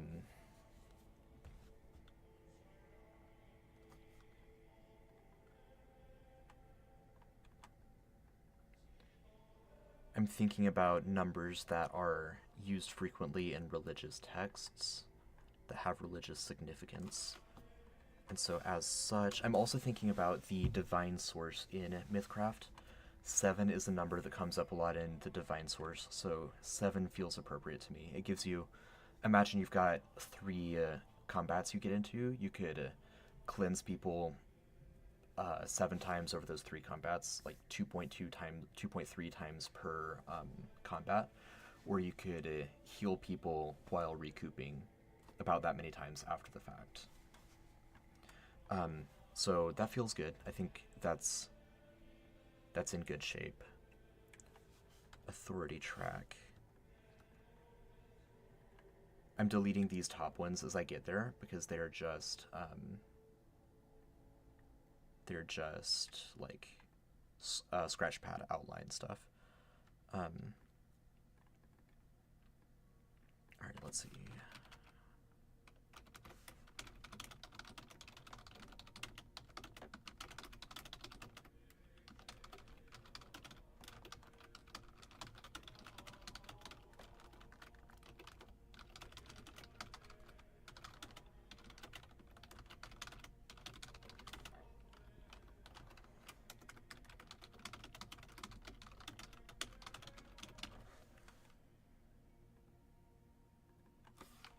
I'm gonna put brackets around this to remind myself to go and check later, because there aren't a ton of prayers in the core rulebook.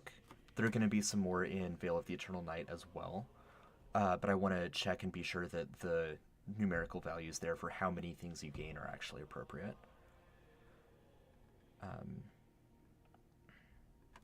Alright, same kind of thing. Your San and San.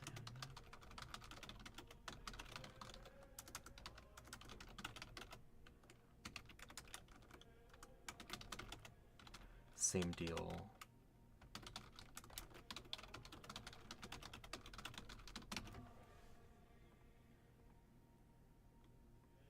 And again, if you're new to MythCraft, you can read the prayers and divine rituals from the core rulebook on our wiki.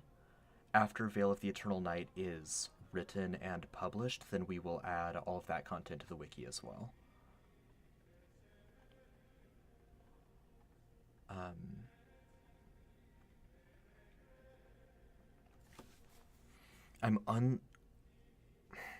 I don't want to increase charisma and sanity that much more, because there is a world in which a character could have a 16 in charisma, which in MythCraft is ridiculous. That would be like having a 30 or a 32 in charisma in D&D.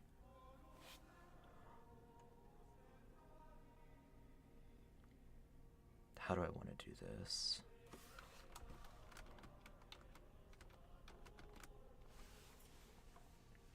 Because if I say gain a +2 to charisma skills and charisma attacks, that's basically just saying your charisma goes up by 2. The only thing that it wouldn't affect is willpower. I'm back and forth here. I'm gonna let that sit for a minute and look through the rest of this outline. Same thing.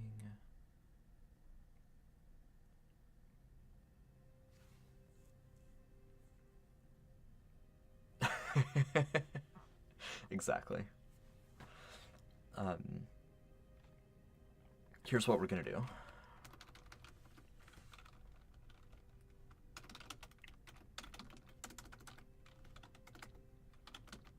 Again, I'm gonna bracket that to number check it later. Usually when you gain skill points, it's in pools of, like, you gain +6 skill points and you divvy them up among the skills you want to get better at. It's more like the kind of skill systems that you see in, like, D100 systems, even though it's a D20 system, as opposed to proficiencies from D&D.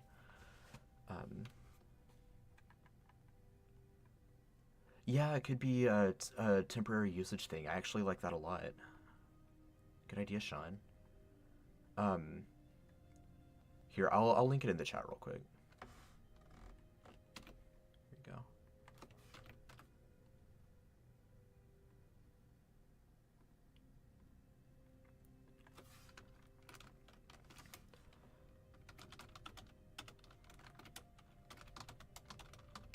Yeah, you're welcome. Sean, I really like that idea. I think that's exactly how to do it.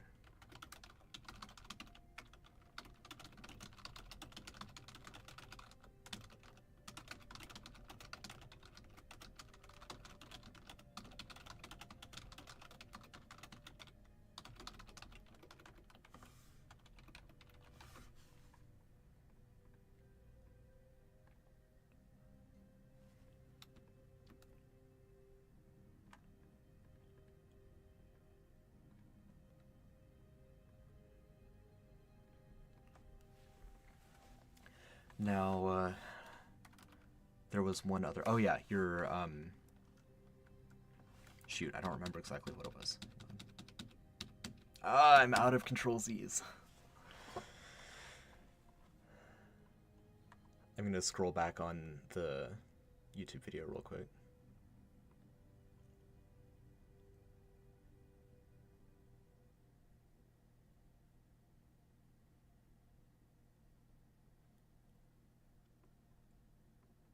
Okay, no harm done. I figured it out. So, Authority 3 and 4 kind of got blended together when I was doing some copy and pasting. I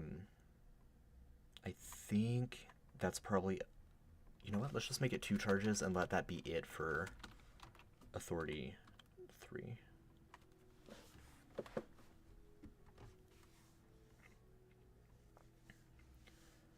How would that influence abilities that are charisma use? Oh. Thank you, Pixelgeist. I'm gonna say that does not increase.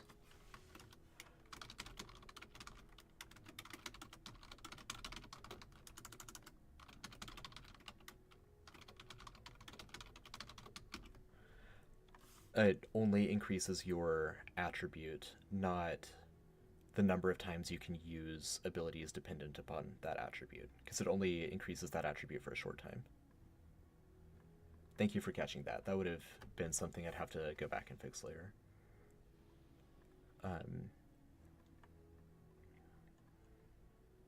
Alright, now I don't mind sanity getting improved, because there's not a lot of ways to do that, aside from allocating your attribute points into sanity, which makes you not as good at the other things that you're working on.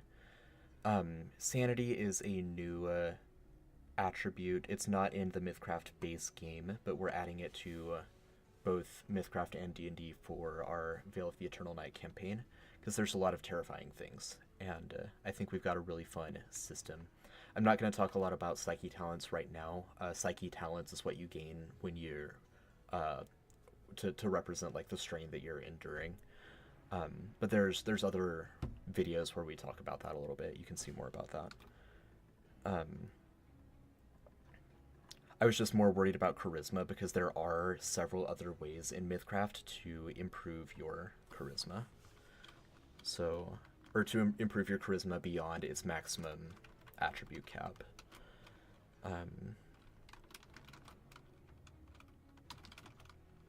Yeah, the skeleton explosion one is really fun. The bell tolls.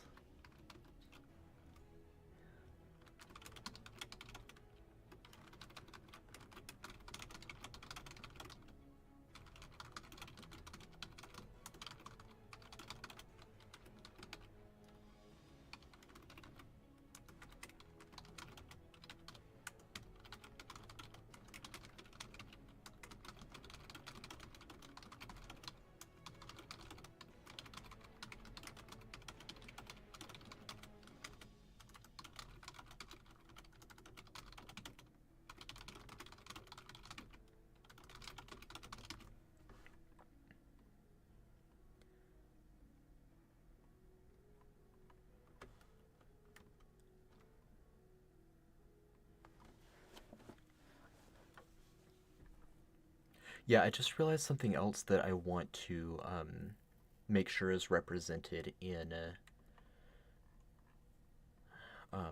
this aura, or in this item.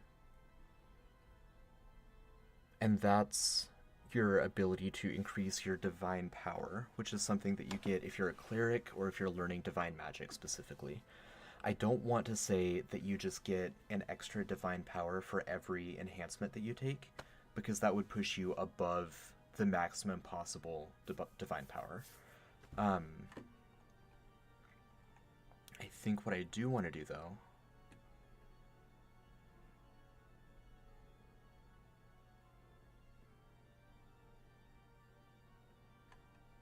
I'm going to expand this a little bit. If you don't have divine power,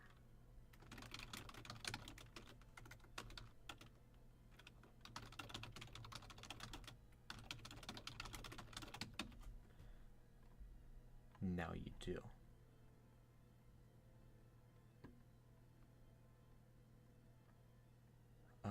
Yeah, I think authority is the main one where I want divine power to go up. I think that's the big benefit of authority.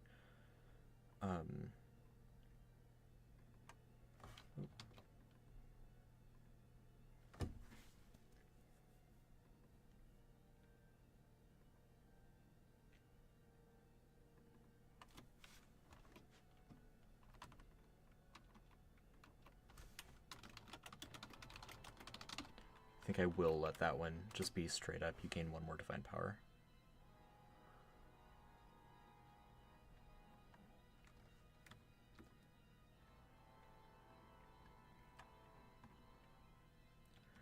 Alright, I think... Oh wait, Authority 5 isn't even touched yet. Let's do that real quick.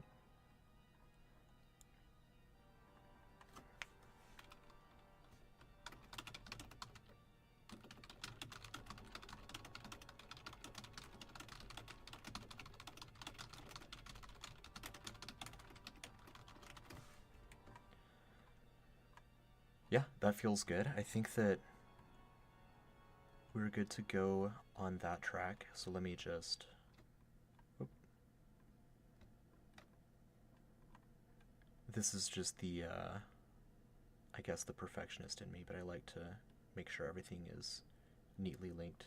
It's not a problem on this because this is pretty obvious and not a very large track, but on some of the classes, especially the classes that let you do webbed talents and move from one track to another track, like I find the arrows very helpful. If you have a copy of the core rulebook, the tables that you can see at the end of chapter 3 are pulled directly from these mind maps, and then just I think changed so it's just like the name of the talent, and then tidied up a little bit and beautified a little bit so that they look good in the book. But yeah, those are pulled directly from like the original mind maps.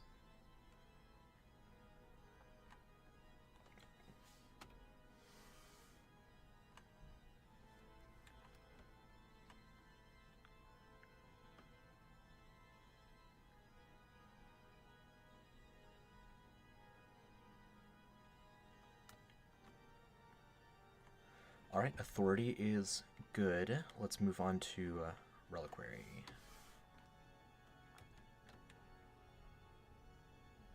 Connect your essence to the essence of those who came before you. Oh, whoops. I got ahead of myself again. The above options. Make that the following options.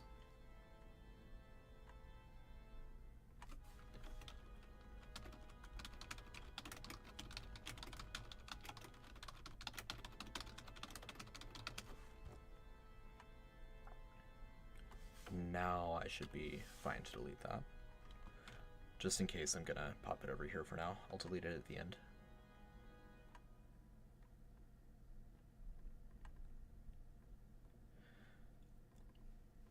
Okay. You gain skill points in the following options.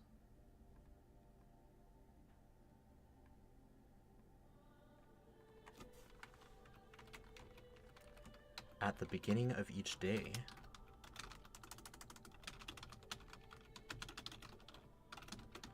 you gain skill points in the following options.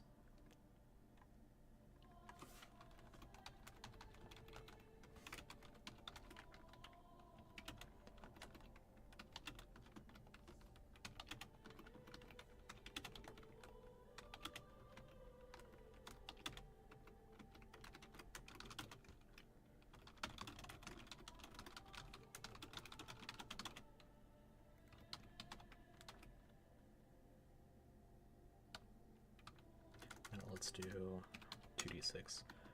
A little bit less random. You're more likely to average 6 to 8 points. Night, Brandon. Hope you have a good weekend. See you around. Yeah. Otherwise, like 1d10, it's purely random between 1 and 10. But this has like that nice little kind of bell curve, so you're gonna have a good spread of talent point or of skill points, but it'll usually land right around 7. So you gain, yeah, that's a really cool ability. I'm really happy with that one.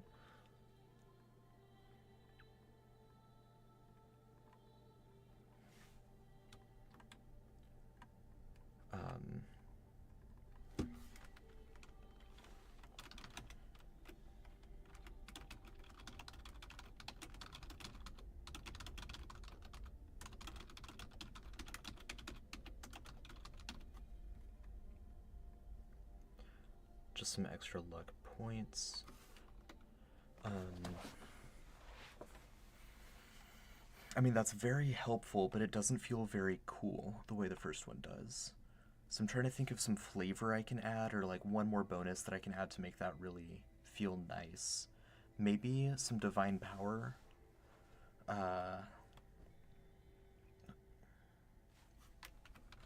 Or make it +1 luck point, because luck points are relatively powerful. They let you re-roll your d20s, potentially change a crit fail into a crit. So I think 1 luck point and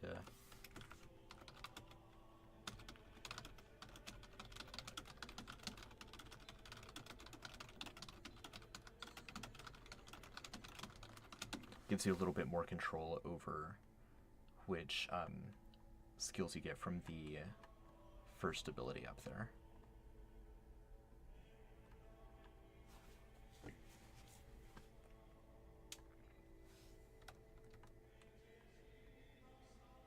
Let's see, this one it looks like more skill points, and you gain more control over allocation. Oh, that's what I just did though.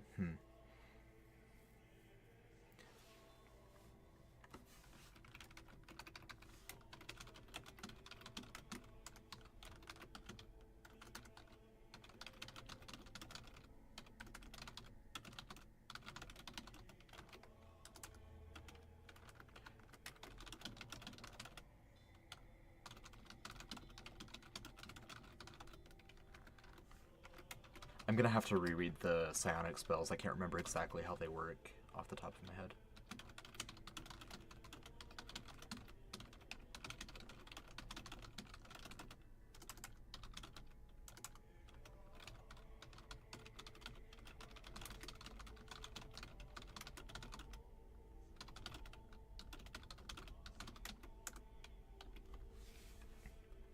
That's gonna take a while. I'm not gonna do that on stream.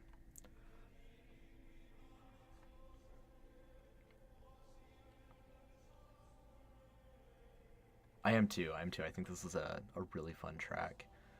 I'm trying to think what to do for Reliquary 2 or 3, because I added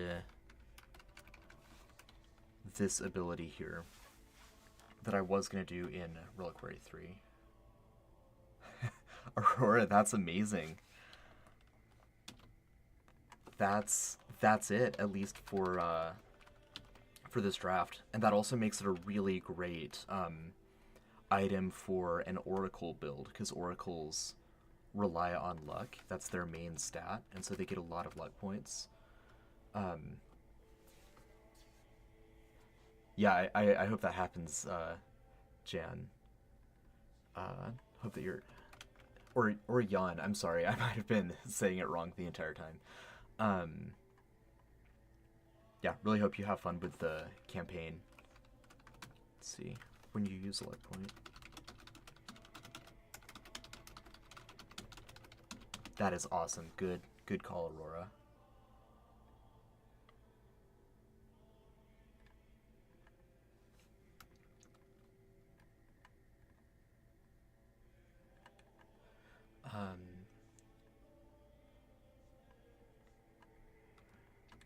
Yeah, okay, this is relatively straightforward, but again, I'm gonna have to consult the psionic spells.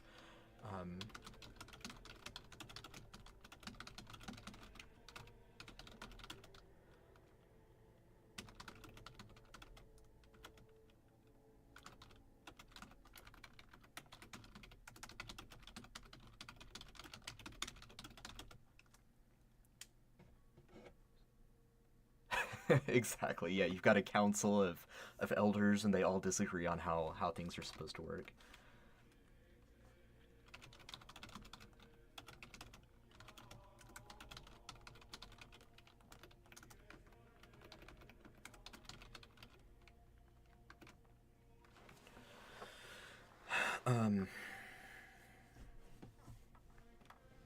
Precognition is tough in a role-playing game. It works better in a novel, because how can the dungeon master know what to prepare for?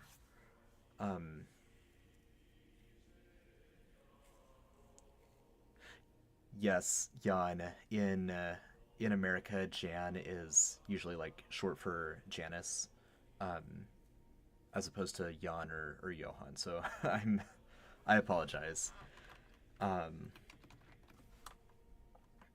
Let's see.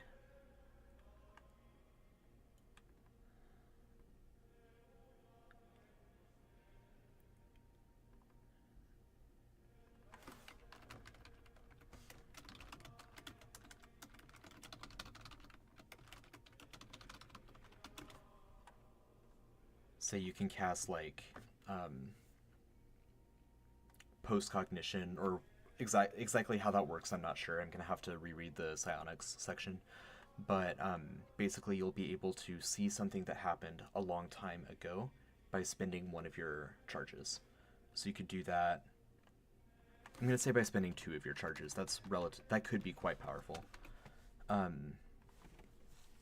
you can do that potentially up to 4 times per day.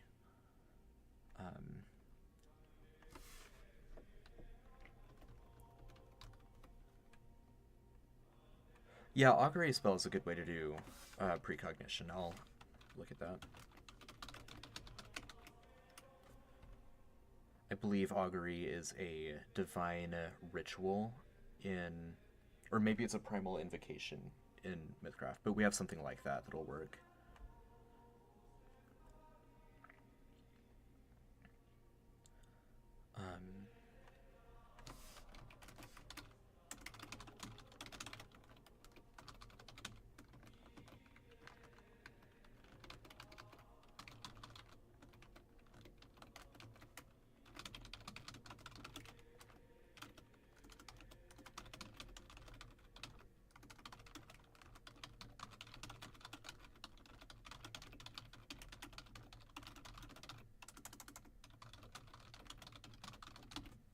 There we go. So that's really fun. I really like that reliquary feature there because it allows you to eventually just have a ridiculous number of skills.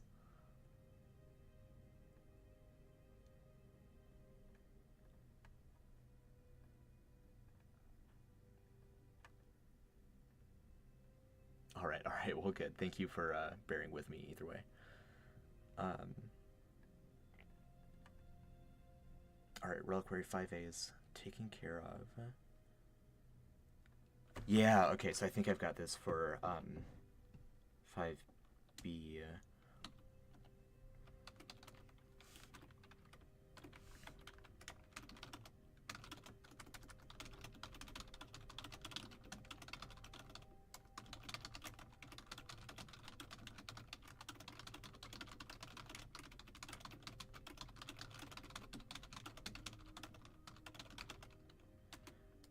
What's another one? I'm totally blanking.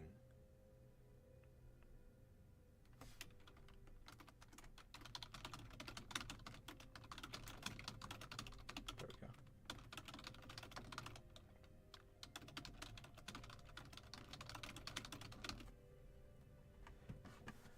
There we go. I think that's really fun and captures the flavor of the spirits in the orb kind of directing you how to improve your craft. So it doesn't give you like an entire new class talent, but it gives you like a portion of one.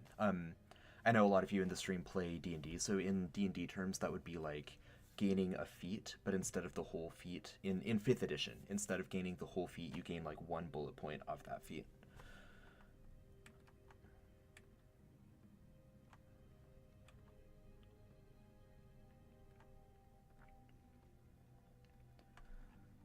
Alright, just gonna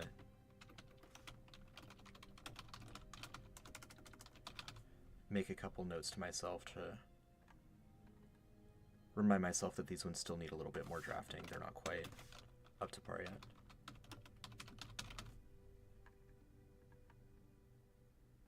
Yeah, exactly. So you can, once per week, a different mentor comes forward and kind of helps you respec yourself, like kind of do a light ability grab based on what dungeon you're about to raid or what challenge you're about to face in the next week. So I think that'll be a lot of fun. We can delete that.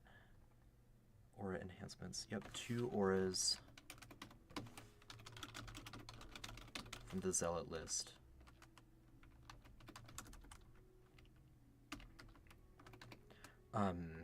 I mean, if you're a Zealot, you just get more auras. I think that's fine. I do love the idea of the range, but thinking about it, like, Zealots don't automatically get more than 1 aura, so this still helps them. And yeah, you can use either of those auras, 2 per rest.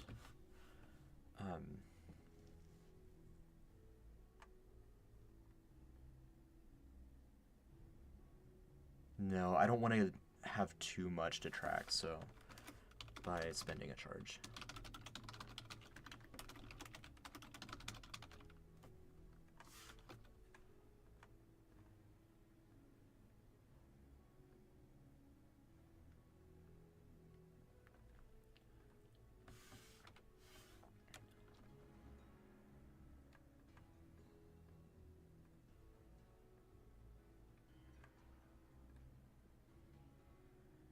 Now,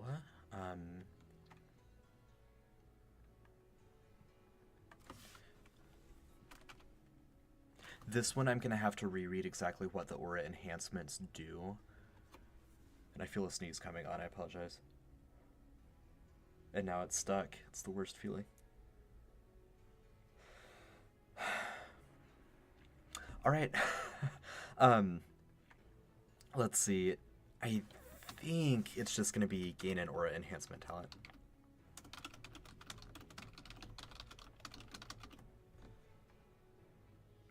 I will boot my own nose next time, thank you.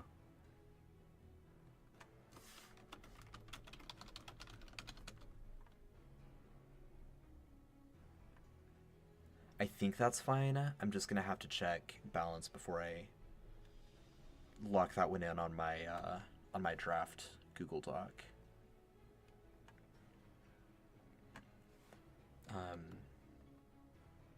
That one's pretty straightforward. That's easy. Gain 1 more aura. Gain 2 more charges.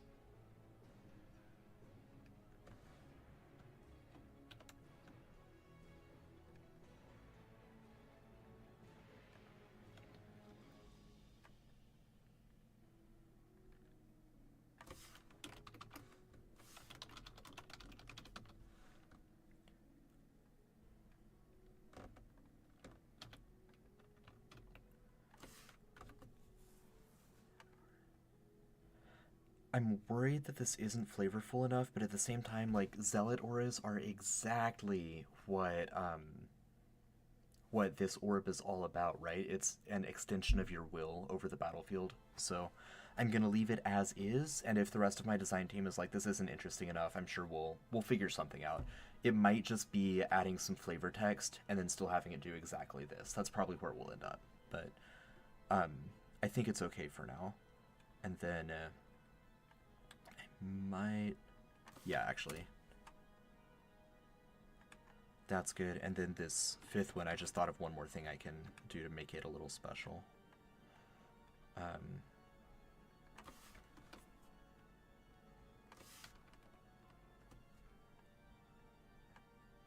A lot of them give conditions instead of numerical values, so I'm not sure how effective that's going to be. Some of them give shield HP, which is like temp HP. Yeah, a straightforward track can be a good thing. Some of them give shield HP, so doubling numerical values there is pretty strong. But the other thing that I can do with it is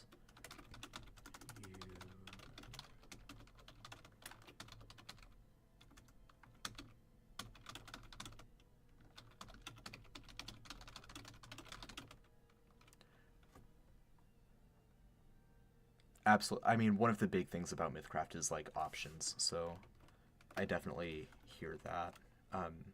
We have some pre-generated characters that are called Legends of MythCraft. They come with like their own backstories, and I wish I had one right here. I would like hold it up and flip through it, but again, they're on the wiki. You've got like their backstory and like what options they take at each level. So if you've got someone at your table who is like kind of prone to choice paralysis, then they can just take a legend and play the legend.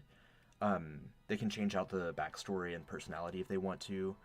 They can change out like the lineage if they want to. And then once they get comfortable with the MythCraft system, then they can diverge from the level up process that is written whenever they feel ready to. So whether that's level 6 or level 18, they can start kind of choosing their own path at their own leisure.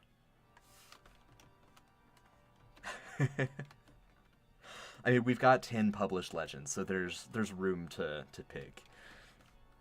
From this,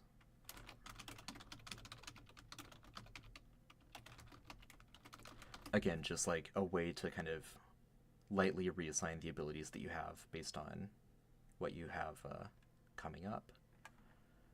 So yeah, that is a little more straightforward. I'll just have to do some narrative lore there to make it pop a little. Last one, and I may delete that 4th one too, because the Holy Book of Armaments, 3 shall only be said when it, no, 2 shall only be said when it is followed by 3. 4 shall not be said.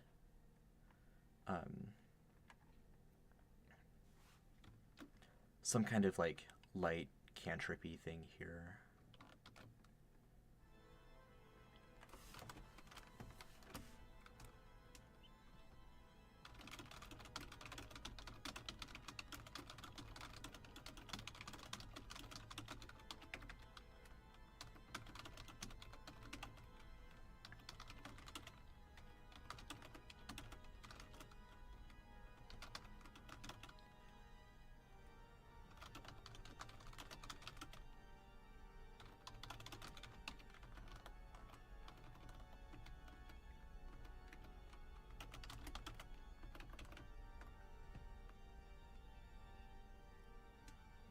You are the hand grenade.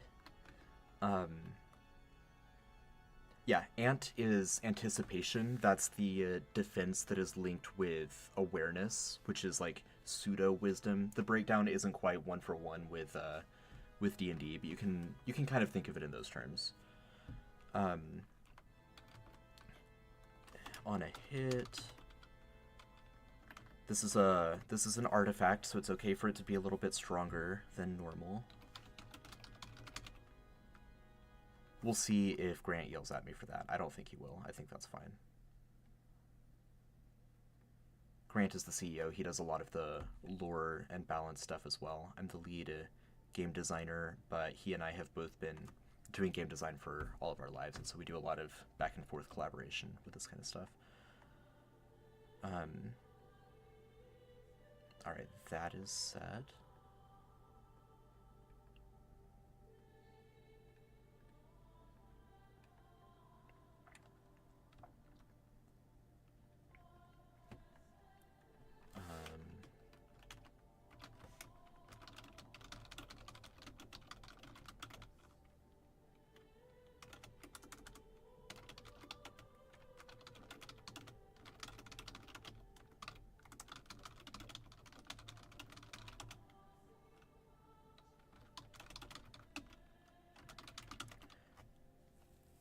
This one could hit more people.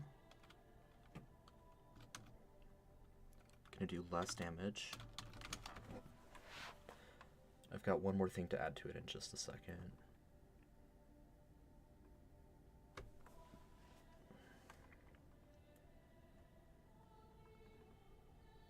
I had a thought that escaped, so I'll just keep going for now, see if it comes back. Oh yeah, I was just gonna make this, I decided 20 feet wasn't far enough, so I'm gonna up it to 60.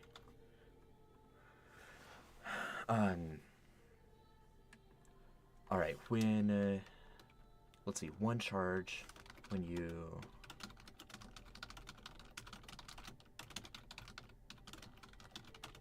Also...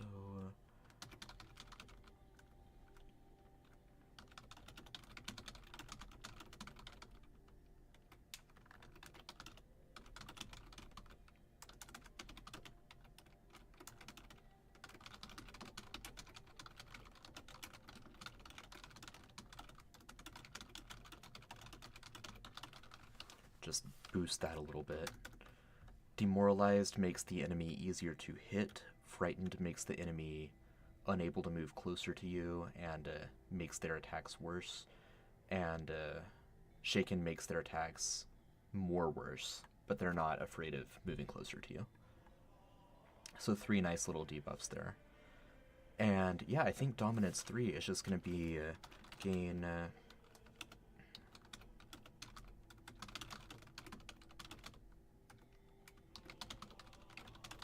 gain an aura from the anti-essence track.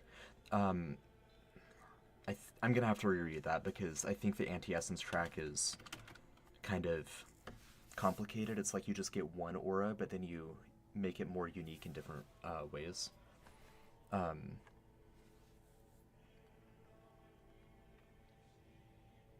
To one enemy that you hit.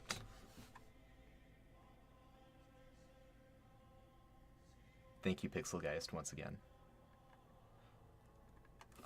Gain an aura from the Vessel anti-essence track.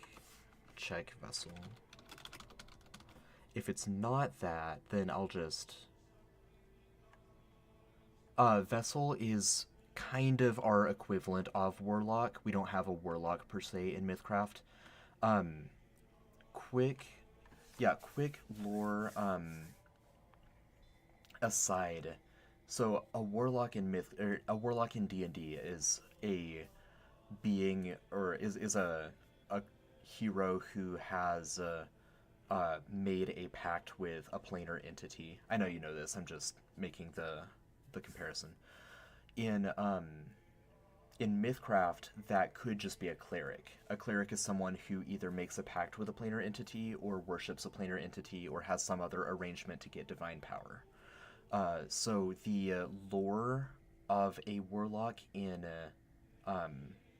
the lore of a warlock in MythCraft. The lore of a warlock in D&D would just fall under cleric in MythCraft. A vessel in MythCraft is someone who steals power from deities and other planar entities. So they, because deities are so powerful and have so much magic, if you take a little bit of their magic, then maybe they won't notice. Hope they don't notice, because if they do, then bad things can happen. And that's how the occult source of magic works. It's got strong abilities, it's got some really cool, crazy powers, but there's a chance that the entities that you steal magic from find out and get really pissed off, and then you've got other problems to deal with. So the Vessel is the class that deals most directly with occult magic. All of that said, thank you, I'm glad you like it. All of that said, I think what I'm going to do, instead of saying it's the Vessel Anti-Essence track, is I'm just going to make up a new aura specific to this.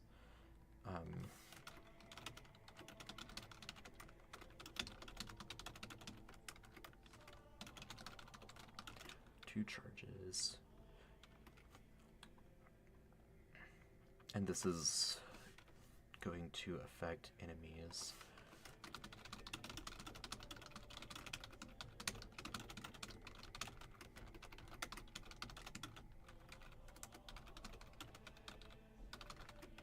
Vulnerable 1 means that you're more likely to crit against them.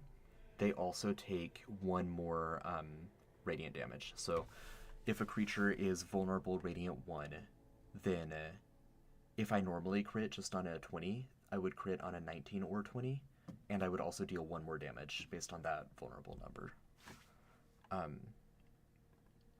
So it adds that. Let's see. Create an aura class for and has a radius 10 feet.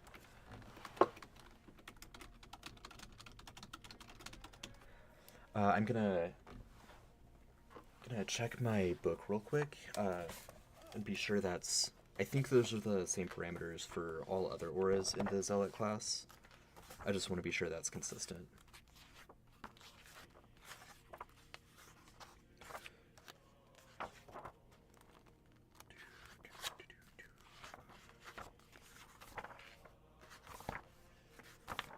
Here we go. Aura.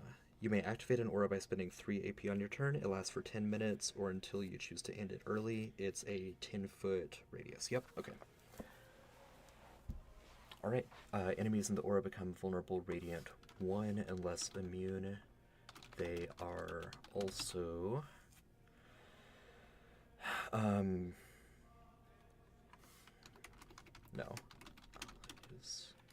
No, this isn't a buff one. This is an aggression one.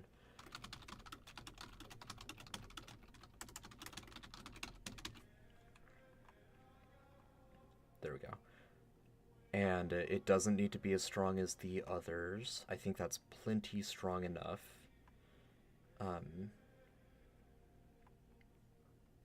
Yeah, and you shall not count past 3. 3 shall be the final number. 1 and then followed by 2, which is then followed by 3. Alright, enough Monty Python. I think that's it. Obviously there's a couple things I need to check with... yes, if a creature is already vulnerable to Radiant, then that goes up.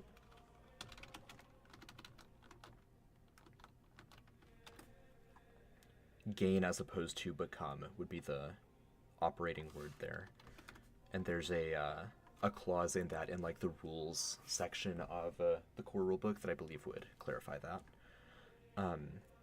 So I need to do a little bit more digging on the psionic magic here that is going to go into the reliquary, and I need to check these numbers for the authority track and be sure that those are solid.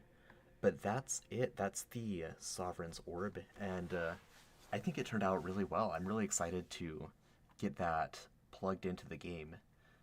get heroes using it to smite Dracula and Death and all of the other mythic monsters that they're going to have to square off against. So, yeah, thank you everyone for joining me in this stream. I had a really fun time. It was really great talking with you all while I was doing that. If you're not in our Discord, please join discord.gg/mythcraft. That's where we're at. You can at me and we can keep the conversation going. We've got a really great community there. Also, if you haven't, be sure to check out our Kickstarter. TheEternalNight.com is where you can find that. We have just unlocked the Lycanthrope, which is amazing. Hopefully I'll be back soon to do a preliminary walkthrough of designing the Lycanthrope. I won't go through like a full draft, but maybe I might be able to outline the whole thing. We'll see. I'm not committing to anything at this time. But yeah, this was really fun. I hope to do more of these streams. Thank you, Jan, Aurora, Pixelgeist, everyone else who was in this stream at some point. Yeah, really appreciate it, and I will talk to you all next time.